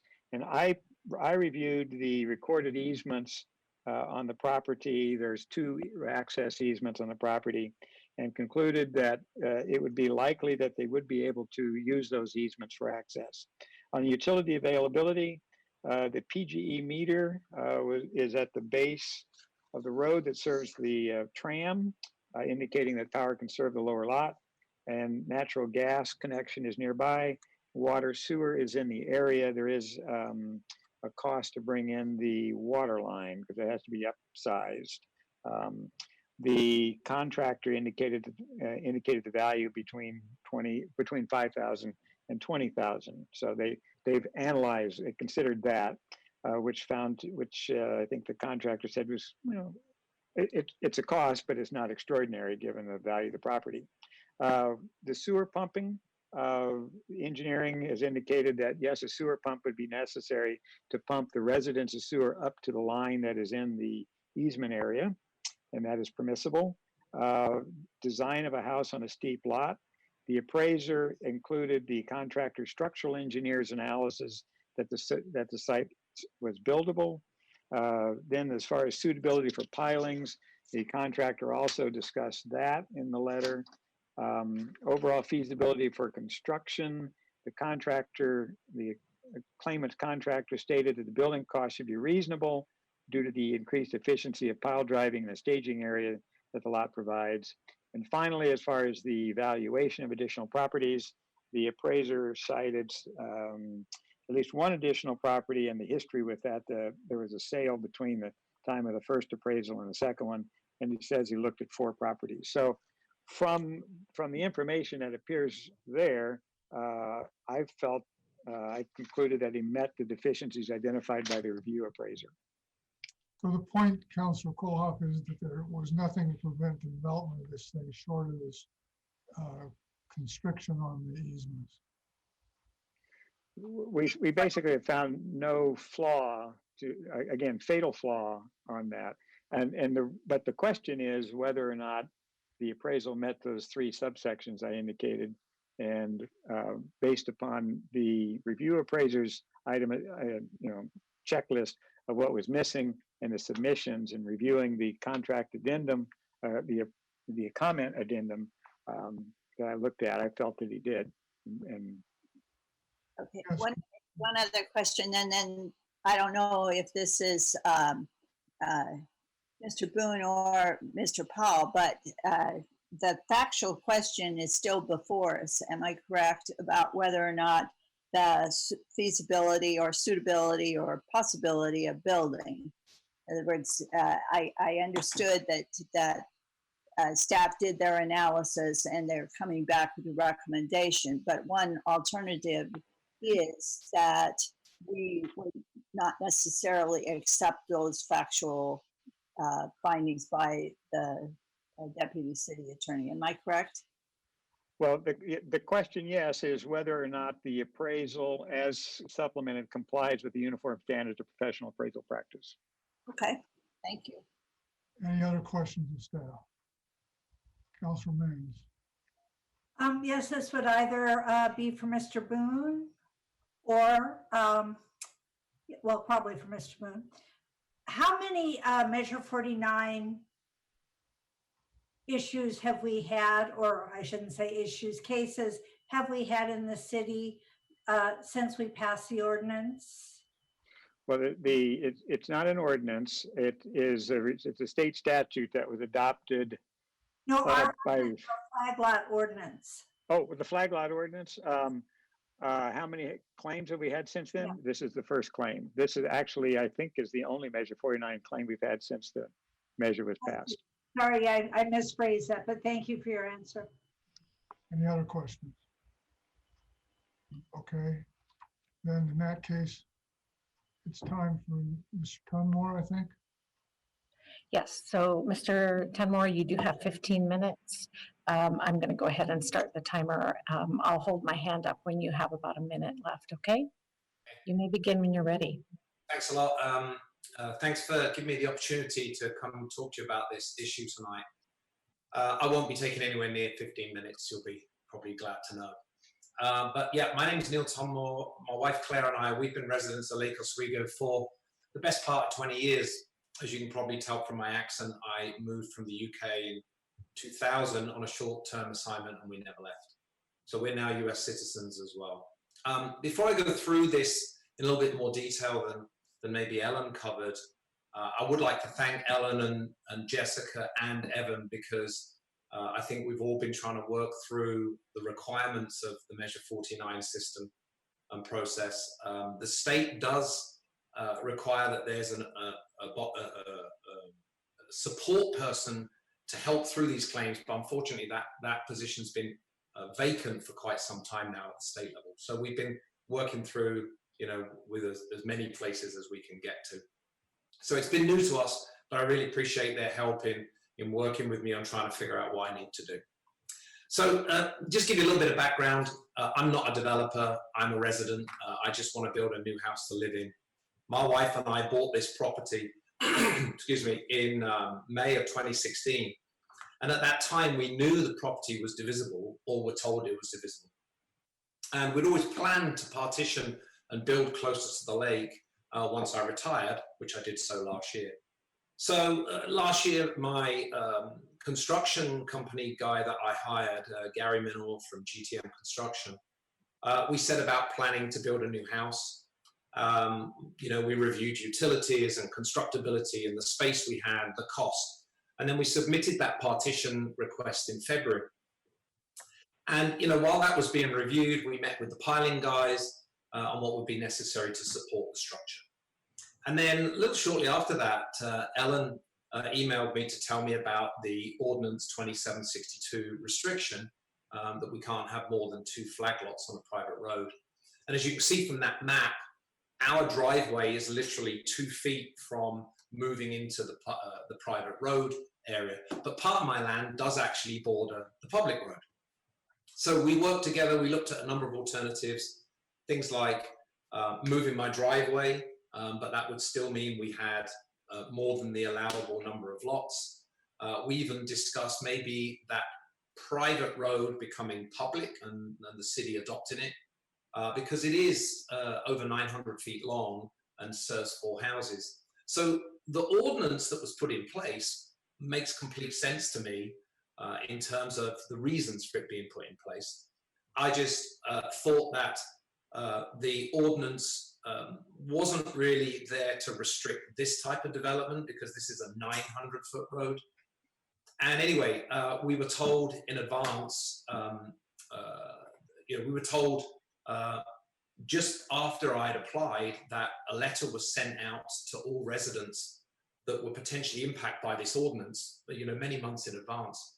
And of course, we searched for that correspondence, couldn't find it. And the city folks came back to me and said there'd been an admin error and we weren't on that distribution list, else I could have done this partition 6 months before it was adopted back in 2018. So once I'd explained that there was a potential monetary loss, that's when we went down and found that there's this Measure 49 process that's been in place since 2007. So as I think Evan just pointed out, this is the first claim in Lake Oswego. I think that previous ordinance was wide enough that it covered the majority of issues that existed in the city, and there's not many of these types of opportunities that exist, or people that are willing or wanting to divide their land.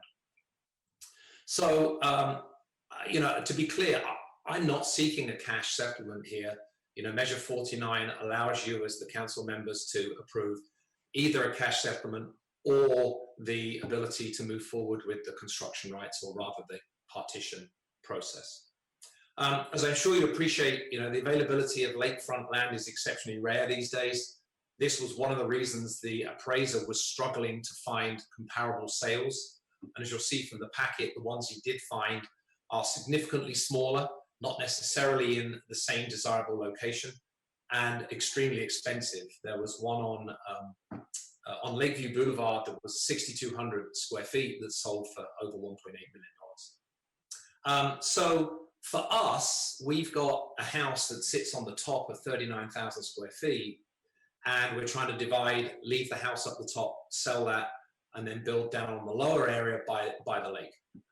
And from a valuation standpoint, when divided, the house clearly up top drops in value, but it's still a desirable property. It's nearly 5,000 square feet.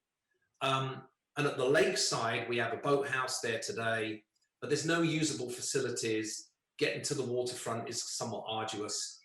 And if the land isn't developed, it actually adds minimal value to the property. It's just the lake access.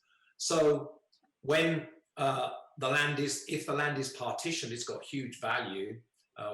There's only been these 3 land sales in the last 3 or 4 years. They've all been very expensive. And as I said, ours is a pretty private lot. It's got view of Mount Hood. It's tucked away. It sits right next to the Blue Roof House, if you know the one I mean. So I think you've got multiple opinions on valuation. And I'll just cover what happened with the appraisals. I hired an appraiser named Tad Hensley. He's a local Lake Oswego guy. And between us, we managed to misunderstand the appraisal requirements, which were to have an appraisal a year before and a year after. We submitted current valuations. When I went back to Tad, he was too busy to be able to help me get the appraisal redone. And so I then went and hired Chris Paulson, who's another guy in Lake Oswego, has been doing appraisals for a long time. And we had to start over. So once Chris had done his appraisals, I submitted those back to Ellen and the team. As a correlation, I also contacted Justin Harnish for his view on valuation, being he's kind of the premier real estate agent in and around Lake Oswego. And I think he sold, over 50% of the houses over the last 10 years. His letter of his opinion of valuation is also in your documentation. So while Tad, Chris, and Justin all slightly differed in their opinions of value, they all concluded high valuation if the land is partitioned. And obviously the claim value that matters is the one that Chris submitted, because that's the official documentation. Their opinions are in their package, or in your package. But using those official calculation methodologies, we're claiming that $725,000 plus interest. And again, I'm honestly really not interested in trying to get the money. I want the ability to be able to develop and build a nice house on the lake. So I know this is a little unique. This is the first Measure 49 claim in Lake Oswego. I sure hope it's the last one for me. It's quite a process. But I'd really appreciate your approval of the claim as proposed by the staff. My wife Claire and I are excited to build a high quality home on the lake.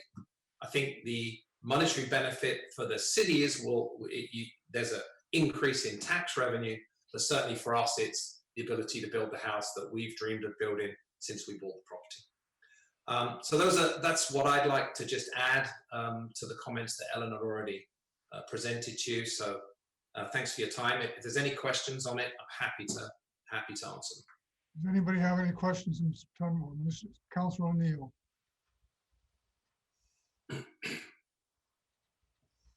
Have you got approval from the Lake Corp to divide the property or even make it a Lake Corp property? So my understanding is that if I want to change the dock configuration, I need to go through the Lake Corp approval. Haven't done that yet. I actually sent them a note today about the process for extending the dock and making it symmetrical with the house plan. But my understanding is it's the city that approves the development, provided I'm 25 feet from the lake. That's not true, Neil. Okay. So there are some very, very strong covenants around that lake. So before you get yourself going down, you need to talk to the Lake Corp. Okay, that's fine. I can do that. I know a couple of people there that I've. No, there's one guy you need to talk to. That's Jeff Ward. Jeff Ward. Okay. Councilor Mott, you got a question? A question and then a possible motion if we're ready. Ellen or Evan, so again, we're approving the ability to do the partition, but not any construction or development or zoning or bulk or anything on that partition. That's a separate track, right? No. You're not approving the partition. The partition is not before you. Okay, it's the ability. The question is whether to waive the prohibition of the 2-lot maximum flag lots issue. You're just waiving that regulation, the 2-lot maximum on the access lane. Yeah, and then the ability for the owner to come in then for the partitions, that's later. He'd have to comply with all our, regulations with the exception of the 2-lot. Okay, Mayor, I'll make a motion if we want to move it. You gotta find out, I just have formally see if there are any other witnesses. Mayor, there have been no other requests to provide testimony at this hearing. Are you through, Mr. Tunwell? Yes, I am. Thank you. Go ahead, Councilor Mott. Okay, I make the motion to direct staff to prepare a resolution authorizing the owners to use the property at 1870 Twin Points Road based on the version of LOC 50-7.007.2.c.3 that existed prior to amendment by Ordinance 2672 in lieu of payment of compensation and present the resolution for adoption at September 15th, 2020 City Council meeting. Second. Did you do that from memory? No, I'm reading the other computer. Okay. Second that motion. Second, any comment or discussion on this? Okay, would you call a roll, Madam Recorder? Yes, Mayor Studebaker. Yes. Councilors Wendland, Yes. Mans, Yes. Koha, No. O'Neill, Yes. Wynn, Yes. Lamont. Yes. Motion passes 6-1. All right, thank you, everybody. Thank you, Mr. Tunwell. Thank you very much. Thank you. Next item is item 6.2, ordinance 2851. Mr. Powell, do you need to brief us again? Yes, thank you, Mayor. Yes, this is ordinance 2851, an ordinance of the City of Lake Oswego amending Chapter 50, the Community Development Code of the Lake Oswego Code for the purpose of allowing seasonal, that's November 1 to April 30th, restaurant enclosures on private property and commercial zones and adopting findings. It's LU 20-0019. This is a legislative decision, which is generally a policy decision within the discretion of the City Council. Although it may be discretionary, it must also comply with any applicable state law as well as any applicable statewide planning goal or administrative rule adopted pursuant to ORS Chapter 197. And a legislative amendment to the Zoning Code of Development Standards, which this is, must also comply with any applicable provision of the Lake Oswego Comprehensive Plan. And the public hearing process will begin with a staff presentation. Testimony will then be received from the public, and individuals are allowed up to 5 minutes. Recognized neighborhood associations, homeowner associations, government agencies, and other incorporated public interest organizations will be allowed up to 10 minutes. The time limits will not include time taken up by questions from the council or responses to those questions. And any person in attendance may cede his or her time for testimony to another person, but in no case will any person's testimony be increased to greater than 10 minutes. As this is not quasi-judicial, I'll not be asking about ex parte contacts or bias, but I would ask if any city council member wishes to make a declaration with relation to conflicts of interest. No. No. And hearing no declarations, Mayor, we'd be ready for the staff report. Mr. Franstead, you ready to go? I am. Thank you, Mr. Mayor and members of the council. I'll attempt to share my screen now. Hopefully this works.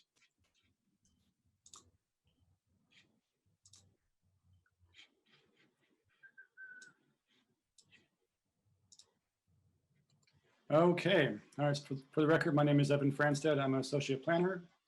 The project before you is seasonal restaurant enclosures.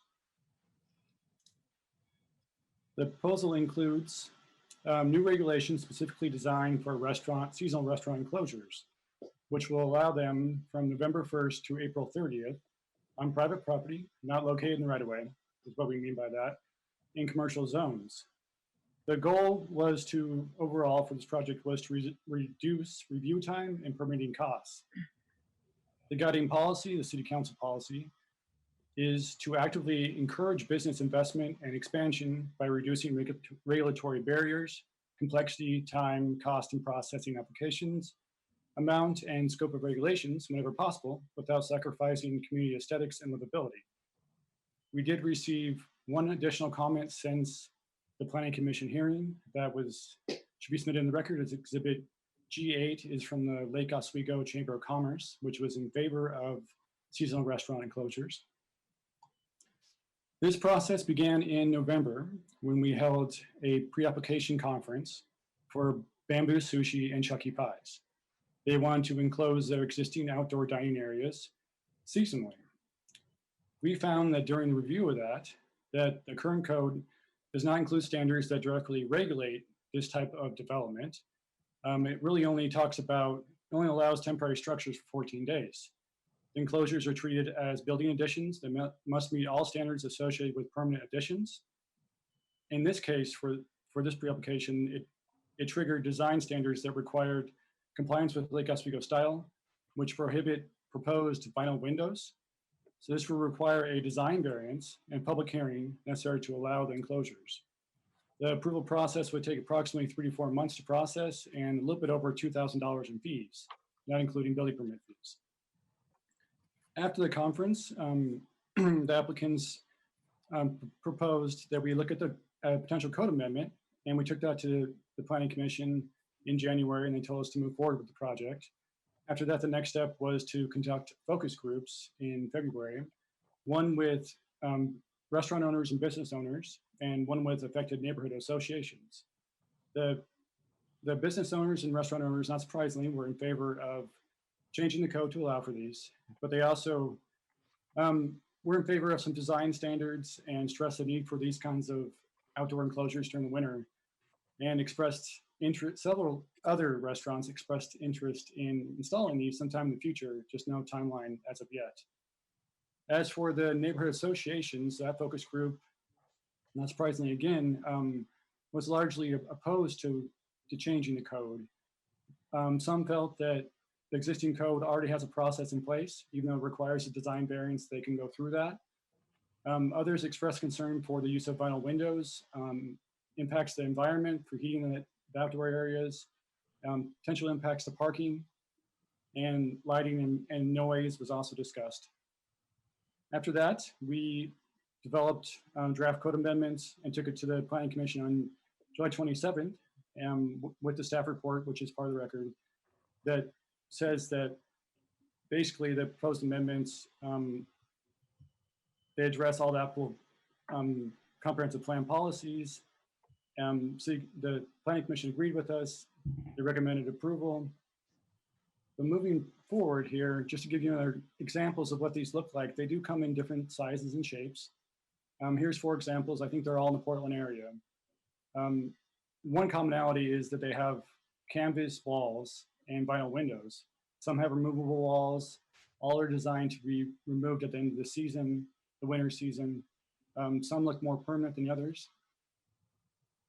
And the proposal also includes entrance vestibules.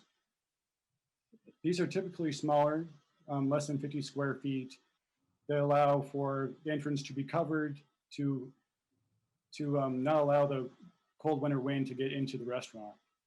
This is something that was brought up as part of the business owner, restaurant owner focus group. They said that this is something that is also needed and that we should include in the potential code amendments. So that's what those look like. The proposal includes a 2-path process. So it can either be approved through a ministerial building permit review if they are small and I'll go through more of the standards, if they're not located near any public right-of-way or residential area, or if they are larger or located close to the street, things like that, then it's a minor development land use review, which is about 2 to 3 months, which is quicker than what the current code would require, especially with design variances. The overlay design standards do not apply.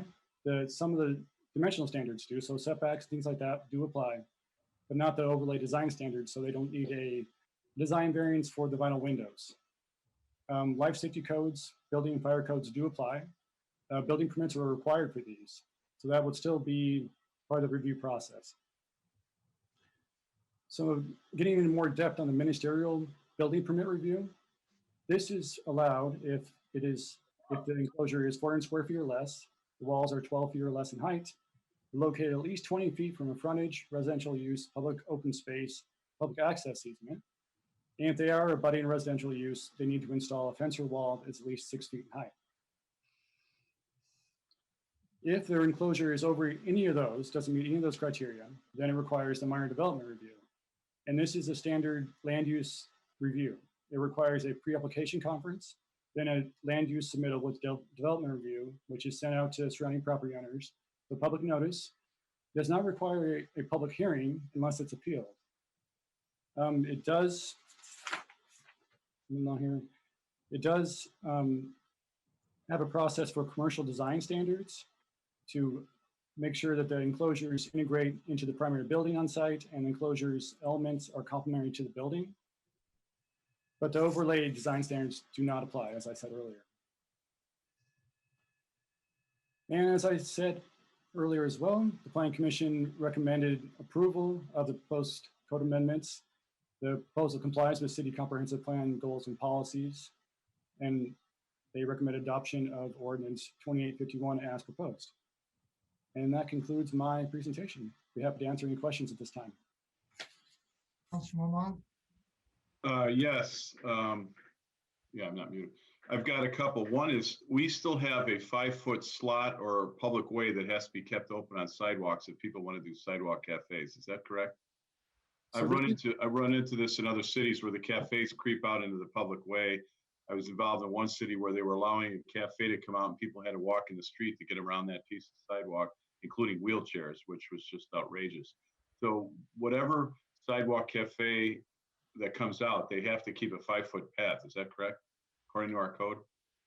The current code, I think that's correct, but these are not in the public right of way. Right. I just want to make sure. Different project.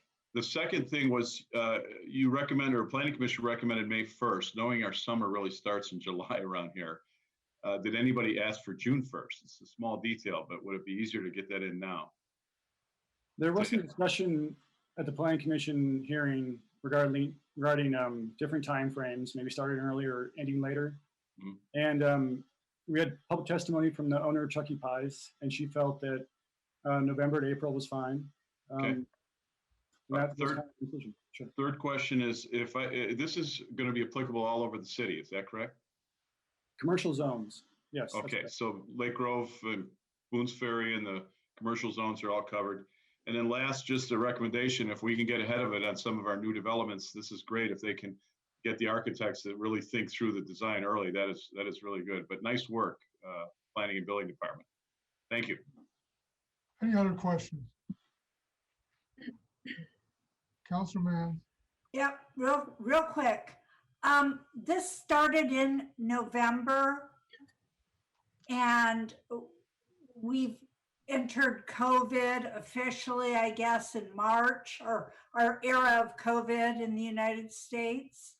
Adding this additional space, to me, the first thought I had was, wow, if there's a way of, even in the cold, opening the vinyl windows, if you will, it could help for COVID. But I guess my question is, with so many restaurants having problems at the moment,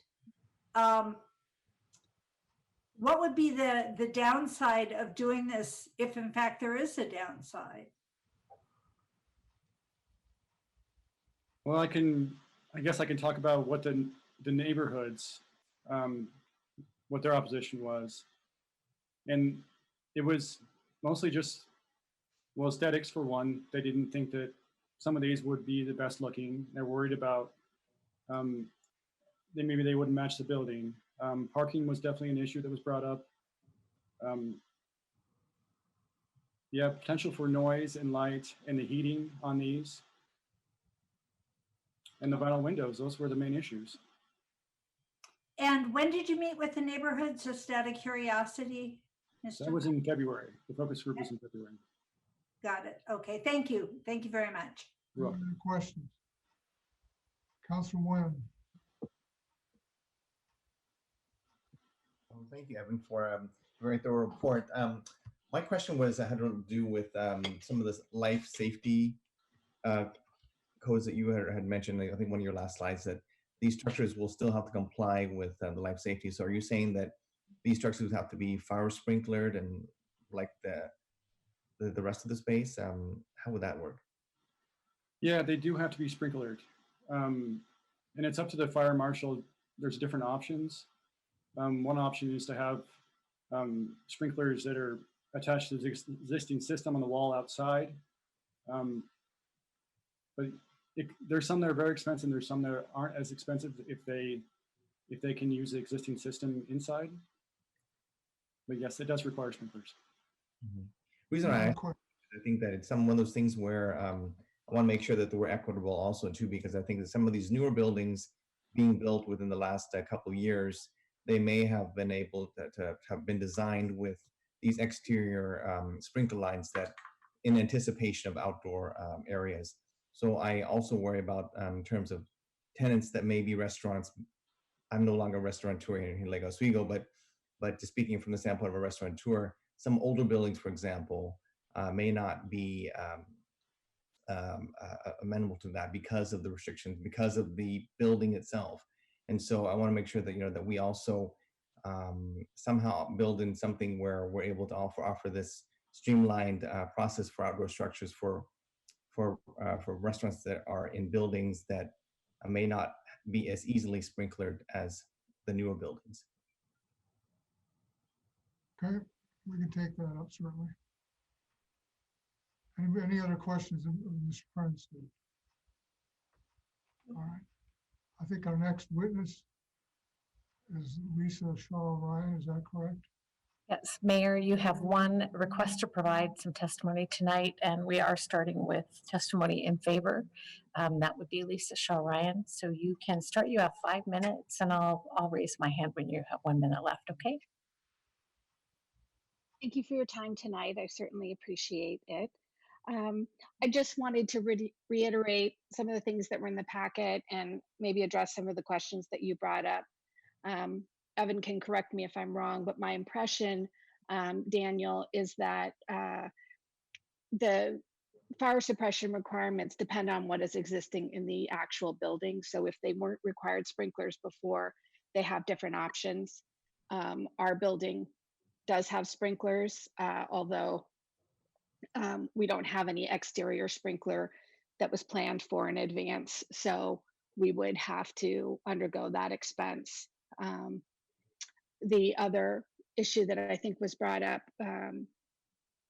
had to do with some of those neighborhood concerns around parking and use. And I want to reiterate that we're using the same space that we're using now. We're just trying to cover it so that we could use it year round. There's no difference in the footprint that we're going to use. There's no difference in the amount of tables that we're going to use. Obviously, during COVID, we're struggling and it's difficult.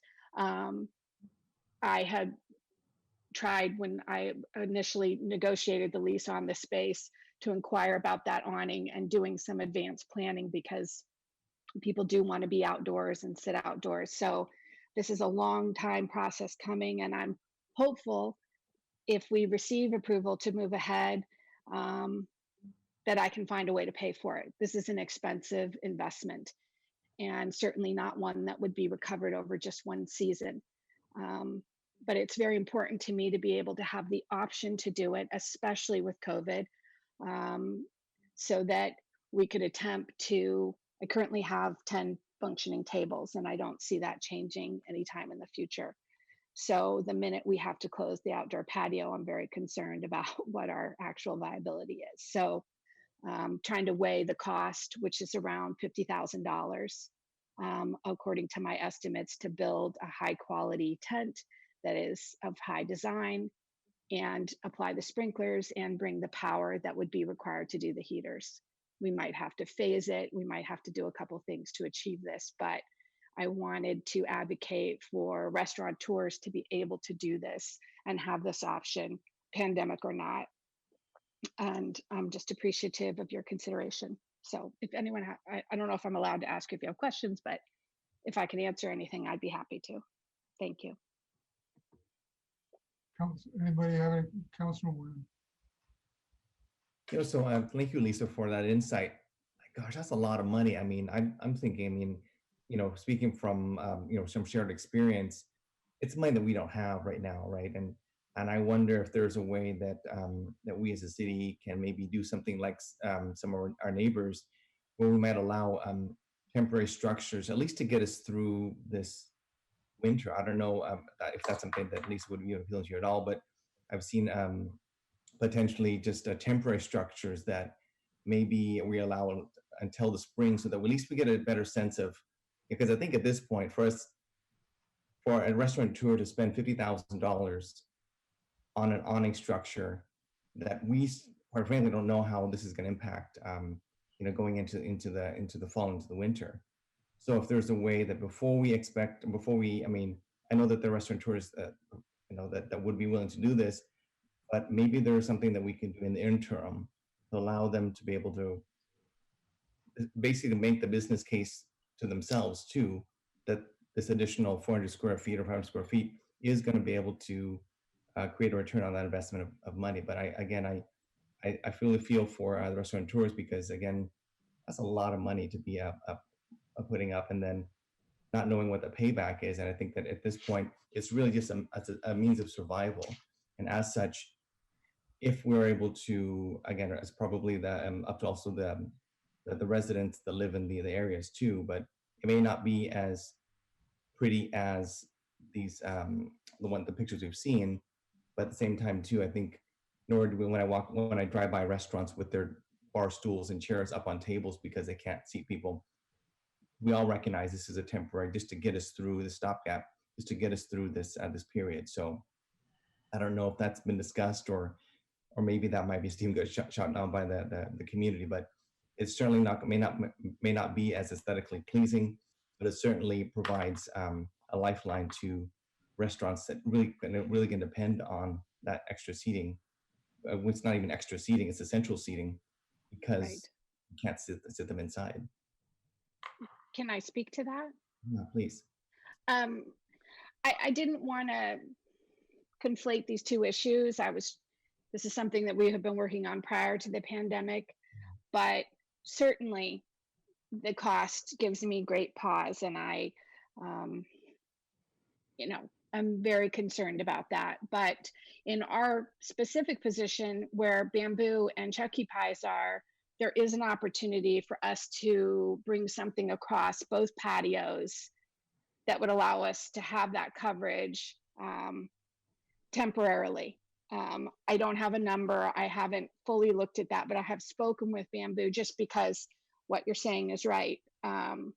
It's a tremendous risk to lay down that kind of money. You know, this is my business. This is my livelihood. I understand it's my responsibility to make it go the very best I can, but the numbers just don't pencil right now. And you're just trying to look at what can we do. We've closed a business to try to consolidate and try to be as careful as we can with the dollars that we have. But as a side issue, entertaining some potential temporary coverage that we could work to make look attractive. If anyone's been in my place, I'm very concerned about making things look aesthetically pleasing. It would be excellent. And I know that's a side issue to what we're discussing, but I would very much welcome the opportunity to present a temporary idea.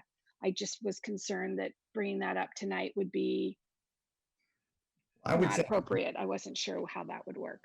I mean, the example that I'm thinking of, if any of us have been to Bridgeport Village recently, yes, you'll notice that that entire street in front of the movie theater, along that restaurant row there with Pastini, with California Pizza Kitchen, they put out these very large festival type tents that have side walls. And I know from my experience being at these events is that those the structures are, you know, flame retardant.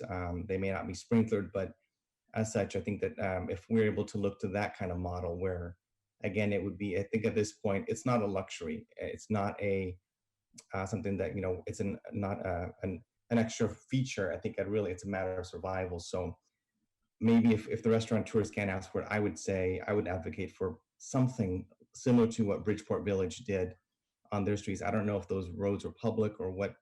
I don't know the details there, but it seems like when Center Cal, for example, was able to step up and provide that for their tenants there, I think it was a matter of survival. So if we're serious about protecting our small business here and keeping people shopping here and dining here, then I think that's something that we should probably be more proactive about and consider. Okay, that you can address that with another ordinance or something. Right now we're on this particular one. So is there anything else anybody wants to present? Is there any other witnesses, Madam Recorder? No, no one else. Okay. I'll make a motion. Motion. Wait a minute, if there anyone who wants to testify against this? No, Mayor. All right, thank you. Motion. Okay, go ahead. This is a great improvement for the city. It's done all around the country and all around the world. So let's go. I recommend move to tentatively approve Ordinance 2851 and direct staff to return on September 15th, 2020 for the final version of the ordinance, including findings and conclusions for LU 20-0019. Second. Any discussion? Yes, Councilor Kohoff. So I promise this will be the last time I'm Debbie Downer. For this meeting, I actually struggled with this. I find that what Councilor Wen was saying about, and Ms. Ryan was saying about this being a means of survival, I get that. But it doesn't come together for me. We're saying that the number of people who use the restaurants during, and I had understood it was winter, November through April would be the time for the temporary tenting. And so I don't understand why we need expanded capacity in a time when for sure they're talking about lower demand. I found Jan Castle's analysis to be also pretty insightful when she said it didn't make sense in terms of our climate plan that you were going to be bringing in extra heat. And, you know, the concern that is brought up about people want to be outside, but they're really not. They're in a tent. I leave to my friend and Joe Buck with his dogs. I can't speak to that at all. I felt sorry for Waluga as a neighborhood association, saying the obvious, that why do we even participate if before, you know what, they're going to change the code. We put in all this work and then it's as if it didn't matter. And then the other comment I would make, I'm an expert at going to Bridgeport with my grandchildren, and it's a very different shtick. I mean, it's a grab and go sort of place and a shopping. And I'm certain that if a sufficient amount of money is put into these things, they look pretty good. The windward, where I understand this passage would be, is very elegant. And so, I realize that that may or may not be the case in other parts of the city. But the bottom line for me, and what I can't get over, is that I don't really see how in COVID times we can or should be encouraging people to congregate in enclosed spaces. I mean, it's not like, even if we were saying, okay, we're going to leave open this European type eating space out on the sidewalk or wherever it is, and bringing in heaters, which Jan wouldn't like, but that's being outside, right? But this is enclosed, so I think it's out of step, and I would ask that we set it aside for a while. I can't vote for it. Okay. Councilman. Well, I'm in full support of this. I think from many angles, Lake Oswego is behind almost every other city that I've been in with our demographics. And I've been in places in Seattle, the Bay Area, Los Angeles, all over the place. They have figured this out and they've executed and they've done it quickly, and they've been able to, I think, present more opportunity for the business owners. And more importantly, gives enough space for people, the citizens of the community, more capacity to eat. I think this is a great solution. I question why we started this in November and it's almost, well, it's September and we haven't got a solution. I would have hoped that we would have been farther along. I'll blame COVID on that. But for us to get this through, we need to help our businesses, A. B, even if it wasn't COVID, I think this is a very good solution. And frankly, between November and April, the sun barely comes up and it goes down early. We won't even be able to see these structures, and it's going to add capacity for our restaurateurs to help execute their business plans. So I'm fully in favor of this, and we need to get this done, and we need to do it quickly so they can make plans for winter. Anybody else? Call the roll, please, Madam Recorder.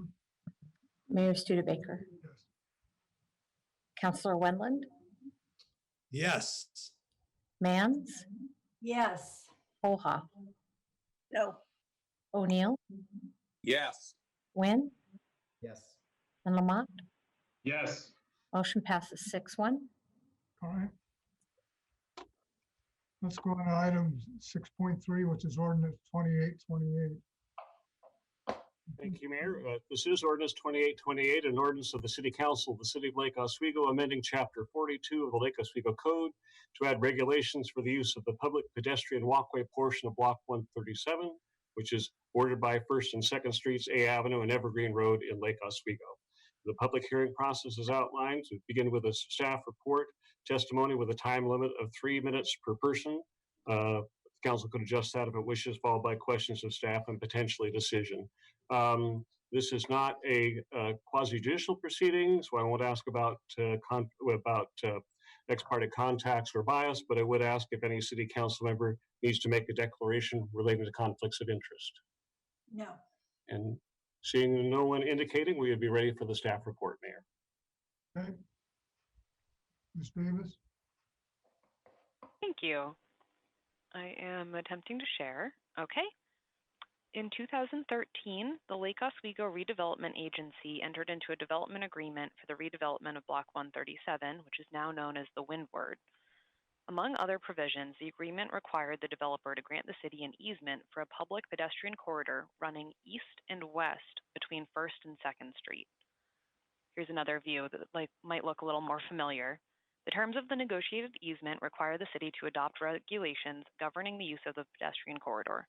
The regulations adopted through the proposed ordinance are primarily those required by the easement terms, but also include prohibitions on smoking, fireworks, drones, unleashed pets, etc., similar to the city's park rules. And finally, the regulations include restrictions on amplified sound except by operators of outdoor seating areas operated by the adjacent restaurants. The objective of the easement and the regulations is to balance public use of the pedestrian corridor with the surrounding residential and commercial developments. We have run the proposed regulations by the owners of both the commercial and residential components of the Windward project, and they do support the proposed ordinance. And that's pretty much all I have to say about this, so thank you. Thank you. Does anybody have any questions of Ms. Davis? All right. Is there any further testimony by staff? No. Yes, no? I don't think staff has additional comments, and Mayor, there have been no members of the community asking to provide testimony during this public hearing. Can we move to enact ordinance 2828? I've had a motion made and seconded. Does anybody have any? I'm sorry, I did not catch the second. That was Councilor Mott, I believe. Thank you.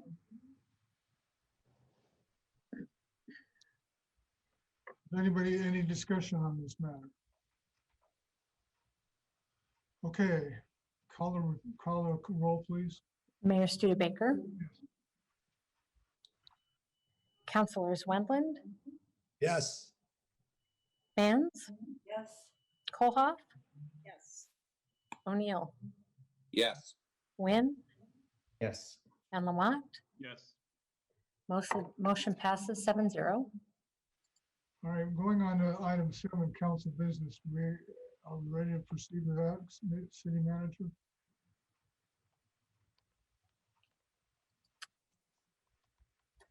Mr. Anderholm has joined the meeting, and we'll let him adjust his microphone and camera.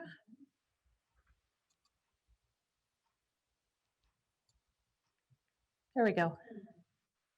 Hello, good evening, Mayor and City Council. Before you this evening, I'm bringing forth a recommendation to award a contract for architectural and engineering services for the recreation center and pool facility at the municipal golf course. On June 16th of this year, the City Council approved a memorandum of understanding with Lake Oswego School District.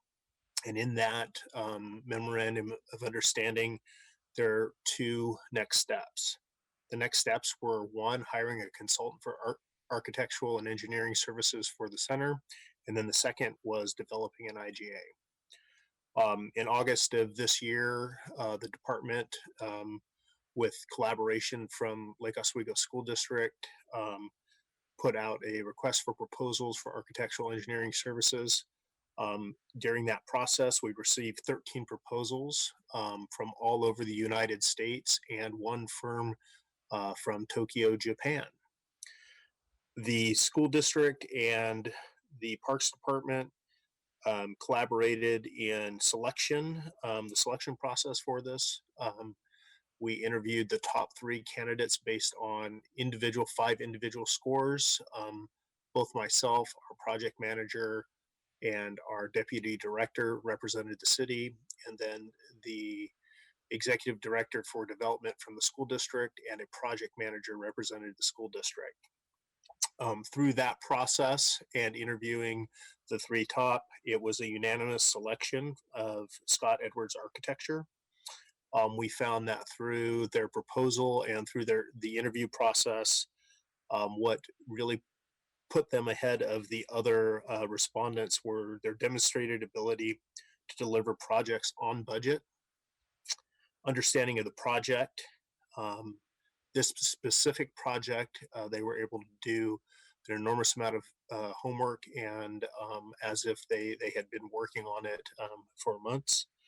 And then their demonstrated ability to work with multiple agencies in delivering complicated projects.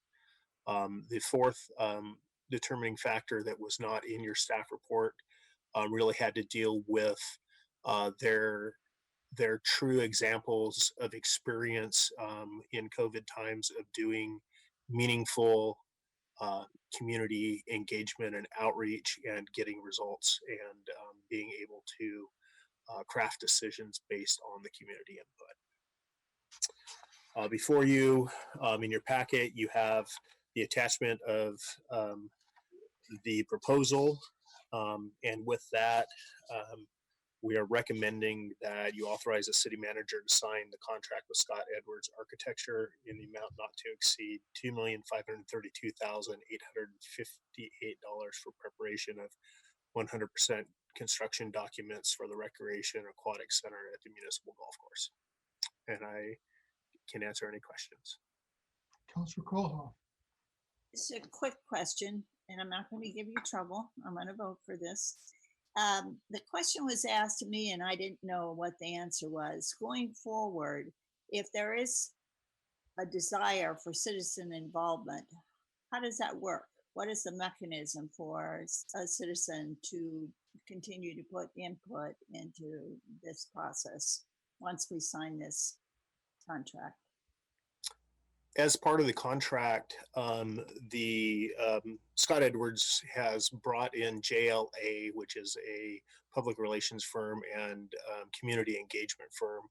So as part of this process and in the sample schedule that was included in your packet, there are a number of points of community engagement where we will be reaching out to the public in various ways to get their input. So there are a lot of decisions to be made throughout this process, throughout design development. And in those, we'll be reaching out to the public and giving multiple types of input and avenues for input during the project to help us make decisions to ensure that the project reflects the community's desires. So has the facilities task force come to a close now that you've presumably picked the architect and are going to be going forward? Yes, moving forward, we will have a project advisory committee, which will be made up of both staff members and community members. And my understanding is that there will be one liaison appointed from the city council to represent the city council and bring back reports to the city council for that. Also in my report, I highlighted that during the process of design development, construction documentation, there will be times that the advisory committee as well as the staff will be bringing back check-ins both with the city council and the school board. Thank you.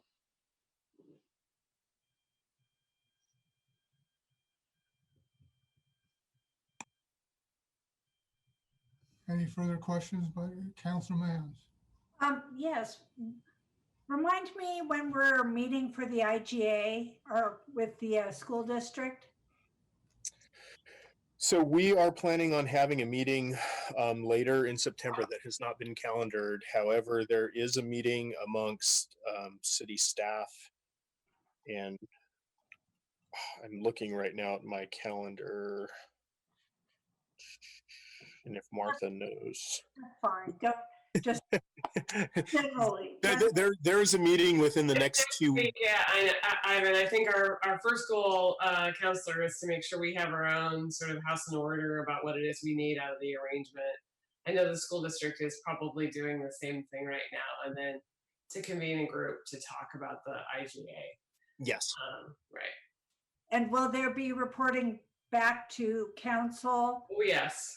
Prior to this first step Oh yes, and I think Ivan and I would both tell you that the clock is ticking from your June adoption of the MOU. We would love to get the IGA done by the end of the calendar year. So we'll need to keep you brief so that we don't have any last minute surprises between either elected group. Yes. Well, we like that. Thank you. Yes. Other questions? Mr. I'm sorry, Councilor O'Neill? Councilor O'Neill? Hey, Ivan, going through the cost structure of the $2.3 million build from the architects, there was one item there that was very high for what it costs, and that was the architecture for landscape. So it would be pertinent for you to talk to them of why 195,000, because if it is, you might just pull that totally out, because we could hire landscape architects that would do that for probably less than 20,000. That is one number that is one number that we evaluated when we looked at it. We thought that it was high. When we asked the question of Scott Edwards, and they were asking Mayor Reed that, and we have not got a complete answer. So we are going to be looking at that. Part of it has to do with the complications of the landscape architecture being integrated into stormwater management because of the dual function of the site as both a recreation center and then the adjacent golf course. But it was something that we saw. And again, in the proposal, we are aware and very cognizant of that. And that is why we're asking for a not to exceed number. But there still is some fine tuning as we move forward, finding out exactly what that, especially that particular item is. Because yes, we have our project manager, Bruce Powers, is a registered landscape architect, and with 35 years in the industry, and that was something that stuck out to him as well. And we will be looking into that further. Yeah, I'd also ask them on the HVAC design, because most of those HVAC companies do the design. So what you don't want to have happen is we just paid someone a lot, and then the HVAC guys come in and change it, and what we just spent, and what actually got built. Dig Other one. than that, all the other items were pretty much in line. Councilor Nguyen, you had a question? You're muted, Councilor Nguyen. Sorry about that. No, I'm kind of along the lines with Councilor O'Neill about the landscape architecture. So I'd assume that number included the design of the 9-hole golf course. Is that not part of that? No. It is not included. It is not included in that. And we actually have the request for proposal for the design build of the golf course prepared. However, we did not feel comfortable releasing that until after this meeting and approval of moving forward with the project. That's right. I think I thought maybe if that was part of included the design of the golf course, maybe that might be accounting for why the cost was so high. Okay. Any other questions? All right. Can I move that we accept or authorize the city manager to sign the contract with Scott Edwards Architecture in the amount not to exceed $2,532,858 in preparation for 100% construction documents for recreation and aquatic center at the municipal golf course?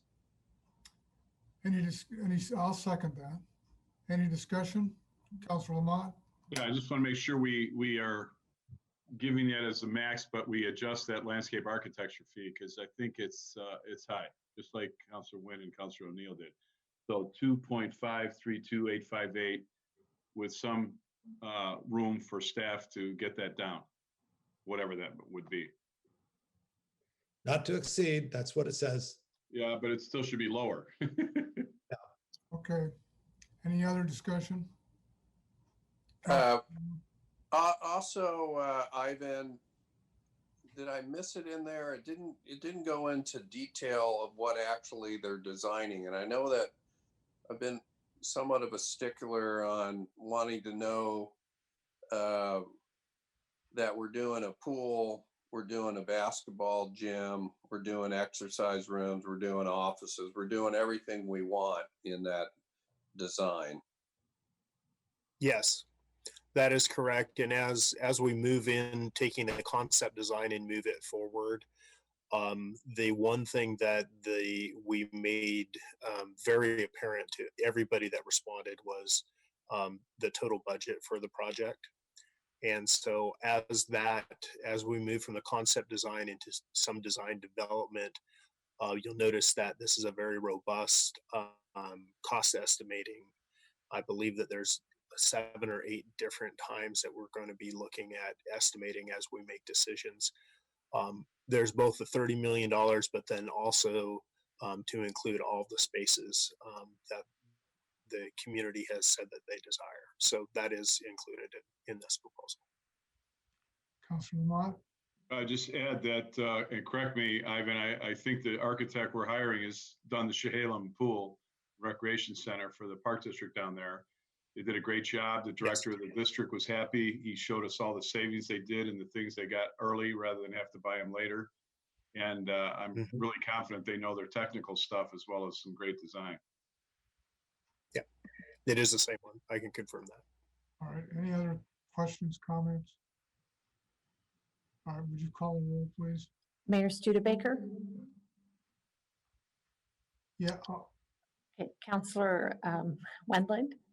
Yes. Mans? Yes. Kohoff? Yes. O'Neill? Yes. Wynn?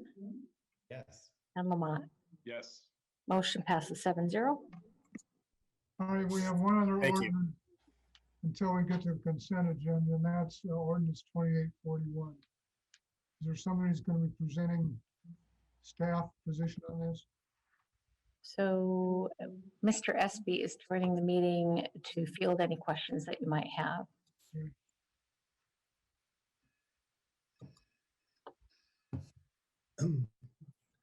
We got you. Can we enact and then ask questions? Move to enact ordinance 2841 and then do questions? Good. Act it first and then ask questions? Well, I hope you're make teasing. the I motion. hope you're teasing. I would like to move that we enact and then we can ask questions. Keep it rolling here. All right, that's fine. I see that Councilor Lamont is, I saw Councilor Lamont second first. We're on a roll. Mr. Powell, can we just vote on the ordinance without going through staff presentation? Of course, that's up to the council. That's right. You've made a motion, Councilor Wendland. And I Yeah. second, right. Mr. Espy has done a lot of great work. Thank you. All right, we've got a Standing by. motion made and seconded to adopt ordinance 2841. Is there any discussion on that? Call the Yeah. roll, please. Well, I'd just like to say that Mr. Espy's presentation has beaten the world record of Sean Cross. Well, I try to keep it brief. You accomplished that. All right. You ready to call the roll? Yes, ma'am. Thank you. Okay, Mayor Studebaker, Yes. Councilor Wendland, Yes. Mans, Yes. Kohoff. I'm sorry, I didn't see Councilor Kohoff. No, okay. And O'Neill, Yes. Wynn, Yes. and Lamont. Yes. Motion passes 6-1. Thanks, Mr. Espy. Good job. Thank you. Yeah. Well done. Thank you. All right. Good night. Is consent agenda, which is essentially approving minutes. Move to adopt consent agenda. I'll Second. second that. Or go ahead and Councilor Kohlhoff seconded that. Any discussion? Okay, call the roll, please. Mayor Studebaker, Yes. Councilor Wendland, Yes. Mans, Yes. Kohoff, O'Neill, Yes. Nguyen, Yes. and Lamont. Yes. Okay, Counselor Kohoff, I'm sorry, I did not catch, I thought I saw a yes, but would you confirm a yes? Yes. Thank you, 7-0.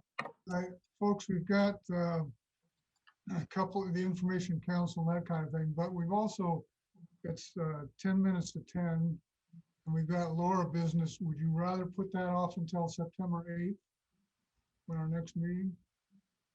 Can we get just hands raised if you'd like to put it off until September 8th?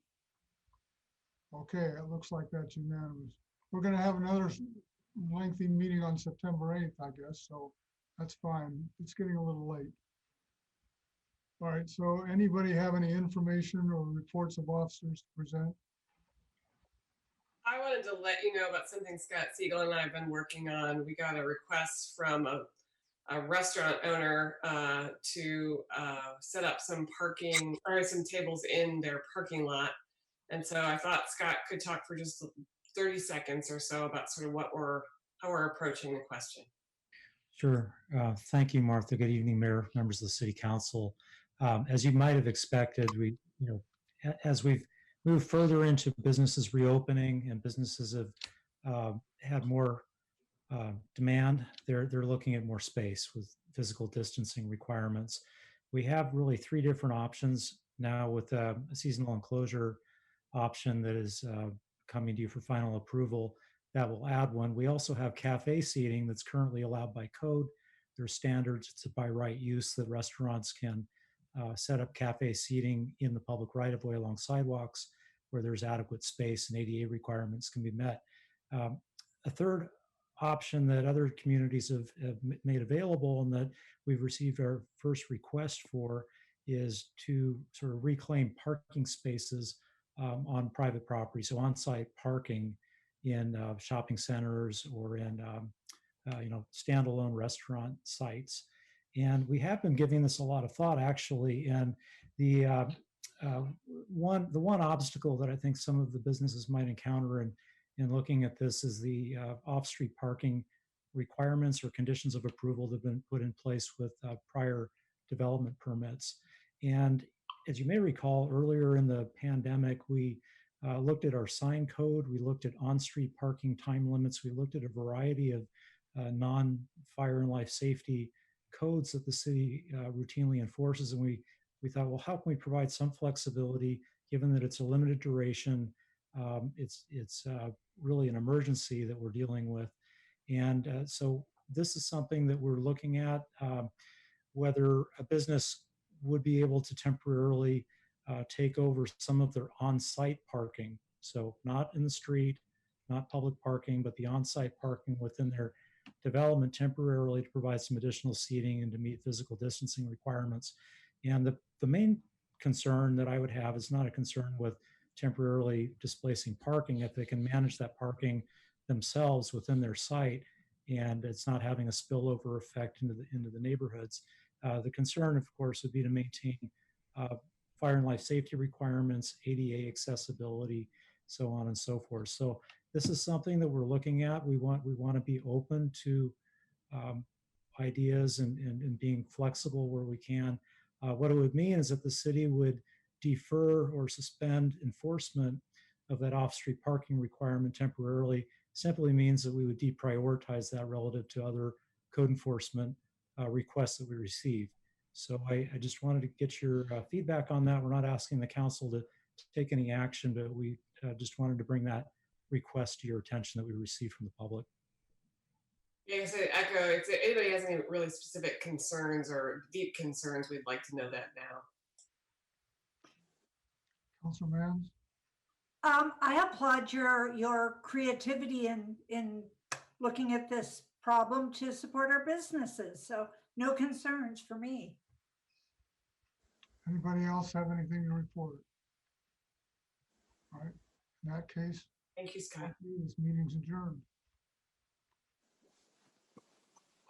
Bye, everyone. Good night. Night. It's only 1 o'clock. Oh, God. Yeah, good night.